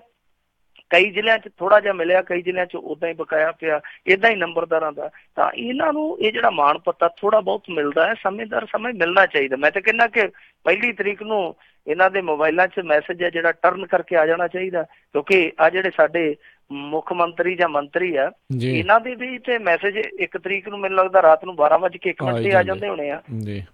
ਬਿਲਕੁਲ ਬਿਲਕੁਲ। ਤੇ ਜਾਂਦੇ ਜਾਂਦੇ ਅੱਜ ਦੇ ਅਖੀਰਲੇ ਕਾਲਰ ਉਹਨਾਂ ਨਾਲ ਗੱਲ ਕਰਦੇ ਹਨ, ਜਤਿੰਦਰ ਸਿੰਘ ਜੀ, ਸਵਾਗਤ ਹੈ। ਸਤਿ ਸ਼੍ਰੀ ਅਕਾਲ ਜੀ। ਹਾਂਜੀ ਭਾਜੀ, ਸਤਿ ਸ਼੍ਰੀ ਅਕਾਲ ਜੀ। ਸਤਿ ਸ਼੍ਰੀ ਅਕਾਲ ਜੀ। ਬਹੁਤ ਬਹੁਤ ਤੁਹਾਡਾ ਧੰਨਵਾਦ ਕਾਲ ਲੈਣ ਲਈ ਜੀ। ਤੇ ਮੇਰੇ ਮਦਰ ਤੁਹਾਡੇ ਬੜੇ ਫੈਨ ਹੈਗੇ ਆ ਤੇ ਰੋਜ਼ ਹੀ ਤੁਹਾਡਾ ਸਵੇਰ ਨੂੰ ਪ੍ਰੋਗਰਾਮ ਸੁਣਦੇ ਜ਼ਰੂਰ ਆ। ਸਵੇਰੇ ਅਸੀਂ ਚਾਹ ਪੀਂਦੇ ਹੁੰਦੇ ਇਕੱਠੇ। ਥੈਂਕ ਯੂ ਜੀ। ਉਹ ਪ੍ਰੋਗਰਾਮ ਹਮੇਸ਼ਾ ਲਗਾ ਦਿੰਦੇ ਆ ਤੇ ਮੈਂ ਵੀ ਨਾਲ ਬੈਠ ਕੇ ਉਹਨਾਂ ਦੇ ਸੁਣਦਾ ਰਹਿਣਾ ਤੁਹਾਡਾ ਪ੍ਰੋਗਰਾਮ ਟਾਈਮ ਟੂ ਟਾਈਮ ਜਦੋਂ ਟਾਈਮ ਲੱਗਦਾ। ਥੈਂਕ ਯੂ ਜੀ। ਤੇ ਅੱਜ ਦਾ ਮੁੱਦਾ ਅਸੀਂ ਸੁਣ ਰਹੇ ਸੀ ਤੇ ਬਹੁਤ ਹੀ ਚੰਗਾ ਮੁੱਦਾ ਲੈ ਕੇ ਆਏ ਹੋ ਤੁਸੀਂ। ਤੋ ਤਾਂ ਮੇਰਾ ਦਿਲ ਕਰਿਆ ਕਿ ਸਾਨੂੰ ਇੱਕ ਕਨਫਿਊਜ਼ਨ ਹੈਗੀ ਆ, ਜਿਹੜਾ ਆਧਾਰ ਕਾਰਡ ਦਾ ਇਸ਼ੂ ਹੈ, ਬਹੁਤ ਵੱਡਾ ਇਸ਼ੂ ਬਣਦਾ ਜਾ ਰਿਹਾ ਇੰਡੀਆ 'ਚ ਜੀ। ਤੇ ਇਸ ਬਾਰੇ ਥੋੜੀ ਚਾਨਣਾ ਚਾਹੁੰਦੇ ਸੀ ਕਿ ਜੇ NRI ਹੈਗੇ ਆ ਇੱਧਰ ਤੇ ਜੇ ਸਿਟੀਜ਼ਨ ਹੈਗੇ USA ਦੇ ਜਾਂ ਕੈਨੇਡਾ ਦੇ ਜਾਂ ਬਾਹਰਲੇ ਦੇਸ਼ਾਂ ਦੇ, ਇਹ ਆਧਾਰ ਕਾਰਡ ਉਹਨਾਂ ਲਈ ਵੀ ਜ਼ਰੂਰੀ ਆ ਜੀ? ਕਿਉਂਕਿ ਮੇਰੇ ਮਦਰ ਦੇ ਉੱਥੇ ਅਕਾਊਂਟ ਹੈਗੇ ਨੇ ਤੇ ਉਹ ਥੋੜੇ ਵਰੀਡ ਹੁੰਦੇ ਆ ਕਿ ਪਤਾ ਨਹੀਂ ਪੈਸੇ ਮਿਲਣੇ ਨਹੀਂ ਮਿਲਣੇ, ਕਢਾ ਲਈਏ ਜਾਂ ਕਢਾ ਲਈਏ। ਸੋ ਇਹ ਦੱਸੋ ਕਿ ਜਿਹੜੇ ਸਿਟੀਜ਼ਨ ਹੈਗੇ ਆ, ਕਈ ਲੋਕੀ ਕਹਿੰਦੇ ਆ ਕਿ ਸਿਟੀਜ਼ਨ ਨੂੰ ਲੋੜ ਨਹੀਂ ਹੈਗੀ ਤੇ ਸਿਰਫ ਗ੍ਰੀਨ ਕਾਰਡ ਵਾਲਿਆਂ ਲਈ ਲੋੜ ਹੈਗੀ ਆ ਆਧਾਰ ਕਾਰਡ ਦੀ। ਇਹ ਕਨਫਿਊਜ਼ਨ ਸਾਨੂੰ ਹਲੇ ਵੀ ਹੈਗੀ ਆ, ਇਹਦੇ ਬਾਰੇ ਥੋੜਾ ਚਾਨਣਾ ਪਾਓਗੇ ਜੀ। ਥੈਂਕ ਯੂ ਜਤਿੰਦਰ ਜੀ। ਹਾਂਜੀ ਜੀ, ਦੇਖੋ ਇਹ ਨਾ ਤੁਹਾਨੂੰ ਤਫਸੀਲ ਦੇ ਨਾਲ ਰਾਜਕਰਨਵੀਰ ਨੇ ਹੁਣੇ ਦੱਸ ਦੇਣਾ ਥੋੜੀ ਦੇਰ ਬਾਅਦ ਜੀ। ਇਹ ਇਹਨਾਂ ਦੇ ਕੋਲੋਂ ਲੈਟਰ ਹੈਗਾ ਜੋ ਸੰਬੰਧਤ ਅਥਾਰਟੀ ਦਾ ਨਾ, ਜਿਹੜੀ ਇਹਨੂੰ ਰੈਗੂਲੇਟ ਕਰਦੀ ਹੈ, ਉਸ ਅਥਾਰਟੀ ਦਾ UIDAI ਵੱਲੋਂ unique identification authority of India, ਉਹਦਾ ਲੈਟਰ ਆ। ਉਹ ਤੁਹਾਨੂੰ ਵਿਸਤਾਰ ਦੇ ਨਾਲ ਰਾਜਕਰਨਵੀਰ ਸਿੰਘ ਦੱਸ ਦੇਵੇਗਾ। ਉਹਦੇ 'ਚ ਸਾਰੀਆਂ ਚੀਜ਼ਾਂ NRIs ਬਾਰੇ ਸਾਫ਼ ਕੀਤੀਆਂ ਹੋਈਆਂ ਕਲੌਜ਼ ਦੇ ਰੂਪ 'ਚ, ਕਿਹੜੇ ਕਲੌਜ਼ 'ਚ ਕੀ ਆ, ਕਿਹੜੇ ਕਲੌਜ਼ 'ਚ ਕੀ ਆ। ਜੇ ਆਪਾਂ ਇਸ ਤਰ੍ਹਾਂ ਵਿਸਤ੍ਰਿਤ ਗੱਲਬਾਤ ਕਰਾਂਗੇ ਤੇ ਕਾਫੀ ਟਾਈਮ ਚਾਹੀਦਾ। ਉਹ ਮੈਨੂੰ ਲੱਗਦਾ ਕਿ ਕੁਝ ਮਾਮਲਿਆਂ 'ਚ ਛੂਟ ਹੈਗੀ, NRIs ਨੂੰ ਬਹੁਤ ਮਾਮਲਿਆਂ 'ਚ ਛੂਟ ਆ, ਘਬਰਾਉਣ ਦੀ ਗੱਲ ਨਹੀਂ। ਹੁਣੇ ਰਾਜਕਰਨਵੀਰ ਸਿੰਘ ਸਾਫ਼ ਕਰ ਦੇਗਾ ਜਿੱਦਾਂ ਹੀ ਸਮਾਂ ਮਿਲਿਆ ਨਾ, ਤੁਹਾਨੂੰ ਸਾਰੀਆਂ ਉਹ ਕਲੌਜ਼ ਦੇ ਵਿੱਚ ਦੱਸੀਆਂ ਸ਼ਰਤਾਂ ਜਿਹੜੀਆਂ ਉਹ ਸਮਝਾ ਜੀ। ਬਿਲਕੁਲ। ਤੇ ਮਿੰਟੂ ਜੀ, ਸਮਾਂ ਜਿਹੜਾ ਅੱਜ ਦੇ ਪ੍ਰੋਗਰਾਮ ਦਾ ਸਮਾਪਤ ਆ ਤੇ ਬਿਲਕੁਲ ਜਿਹੜੇ ਜਾਣੇ ਇਸ ਚੀਜ਼ ਦੇ ਇੰਤਜ਼ਾਰ ਦੇ ਵਿੱਚ ਆ, ਮੈਂ ਟਰਾਈ ਕਰੂੰਗਾ ਵੀ ਅੱਜ ਜਿਹੜਾ ਇੱਧਰ 12:30 ਵਜੇ ਤੋਂ ਲੈ ਕੇ ਜਿਹੜਾ 2 ਵਜੇ ਤੱਕ ਜਿਹੜਾ ਪ੍ਰੋਗਰਾਮ ਉਸ ਦੇ ਵਿੱਚ, ਨਹੀਂ ਤਾਂ ਜਿਹੜੀਆਂ ਸ਼ਾਮ ਦੀਆਂ ਖਬਰਾਂ ਦੇ ਨਜ਼ਦੀਕ ਜਿਹੜਾ ਆ ਉਹ ਇਸ ਦੇ ਬਾਰੇ ਮੈਂ ਪੂਰੀ ਤੁਹਾਨੂੰ ਜਾਣਕਾਰੀ ਪਹਿਲਾਂ ਰਿਕਾਰਡ ਕਰਕੇ ਜਿਹੜੀ ਉਹ ਤੁਹਾਡੇ ਨਾਲ ਜਿਹੜੀ ਉਹ ਸਾਂਝੀ ਉਸ ਟਾਈਮ ਦੇ ਉੱਤੇ ਜਿਹੜੀ ਉਹ ਕਰਾਂਗੇ। ਤੇ ਨਾਲ ਹੀ ਜਿਹੜੀ ਉਹ ਚਿੱਠੀ ਹੈਗੀ ਆ ਉਹ ਆਪਣੇ ਅਸੀਂ ਫੇਸਬੁੱਕ ਦੇ ਉੱਤੇ ਵੀ ਜਿਹੜੀ ਉਹ ਪਾ ਦਿੰਦੇ ਆ, ਤਾਂ ਜੋ ਤੁਸੀਂ ਵੀ ਜਿਹੜਾ ਉੱਥੋਂ ਖੁਦ ਵੀ ਜਿਹੜਾ ਉਹ ਪੜ੍ਹ ਸਕੋ। ਤੇ ਜਿਹੜੀ ਕਨਫਿਊਜ਼ਨ ਆ, ਜਿਹੜਾ ਕੋਈ ਤੁਹਾਨੂੰ ਇੱਦਾਂ ਲੱਗ ਰਿਹਾ ਵੀ ਪਤਾ ਨਹੀਂ ਕੀ ਹੋਣਾ ਕੀ ਨਹੀਂ ਹੋਣਾ, ਤੁਸੀਂ ਖੁਦ ਵੀ ਜਿਹੜਾ ਆ ਉਸ ਹਿਸਾਬ ਦੇ ਨਾਲ ਉਸ ਨੂੰ ਉਦੋਂ ਪੜ੍ਹ ਕੇ ਉਸ ਨੂੰ ਸਮਝ ਸਕਿਓ। ਤੇ ਮਿੰਟੂ ਜੀ, ਬਹੁਤ ਬਹੁਤ ਤੁਹਾਡਾ ਧੰਨਵਾਦ। ਤੁਸੀਂ ਸਾਡੇ ਨਾਲ ਜੁੜੇ, ਇਹਨਾਂ ਖਬਰਾਂ ਬਾਰੇ ਸਾਨੂੰ ਵਿਸਤਾਰ ਦੇ ਵਿੱਚ ਜਿਹੜੀਆਂ ਜਾਣਕਾਰੀਆਂ ਦਿੱਤੀਆਂ, ਸਰੋਤਿਆਂ ਦੇ ਸਵਾਲਾਂ ਦੇ ਜਿਹੜੇ ਜਵਾਬ ਆ ਉਹ ਤੁਸੀਂ ਜਿਹੜੇ ਦਿੱਤੇ। ਤੇ ਅਗਲੀ ਵਾਰ ਤੱਕ ਲਈ ਬਹੁਤ ਬਹੁਤ ਧੰਨਵਾਦ, ਬੜੀ ਮਿਹਰਬਾਨੀ। ਸਤਿ ਸ਼੍ਰੀ ਅਕਾਲ। ਸਤਿ ਸ਼੍ਰੀ ਅਕਾਲ। ਤੇ ਸੋ ਤੇ ਇੱਥੇ ਹੀ ਸਾਡਾ ਜਿਹੜਾ ਅੱਜ ਦਾ ਇਹ ਪ੍ਰੋਗਰਾਮ ਆ ਉਹ ਸਮਾਪਤ ਹੈ। ਮਿਲਦੇ ਹਾਂ ਤੁਹਾਨੂੰ ਸਾਰਿਆਂ ਨੂੰ ਅਗਲੇ ਬੁਲੇਟਿਨ ਦੇ ਵਿੱਚ। ਉਦੋਂ ਤੱਕ ਲਈ ਮੈਨੂੰ ਰਾਜਕਰਨਵੀਰ ਸਿੰਘ ਨੂੰ ਵੀ ਇਜਾਜ਼ਤ ਦਿਓ। ਮੇਰੇ ਵੱਲੋਂ ਤੁਹਾਨੂੰ ਸਾਰਿਆਂ ਨੂੰ ਬਹੁਤ ਪਿਆਰ ਸਤਿਕਾਰ ਸਹਿਤ ਦੋਨੋਂ ਅੱਜ ਜੋੜ ਕੇ ਨਿੱਘੀ ਜਿਹੀ ਸਤਿ ਸ਼੍ਰੀ ਅਕਾਲ। ਜਿੰਨੇ ਵਾਸਤੇ ਰਹੋ, ਹੱਸਦੇ ਖੇਲਦੇ ਰਹੋ, ਸੁਣਦੇ ਰਹੋ ਪੰਜਾਬੀ ਰੇਡੀਓ USA।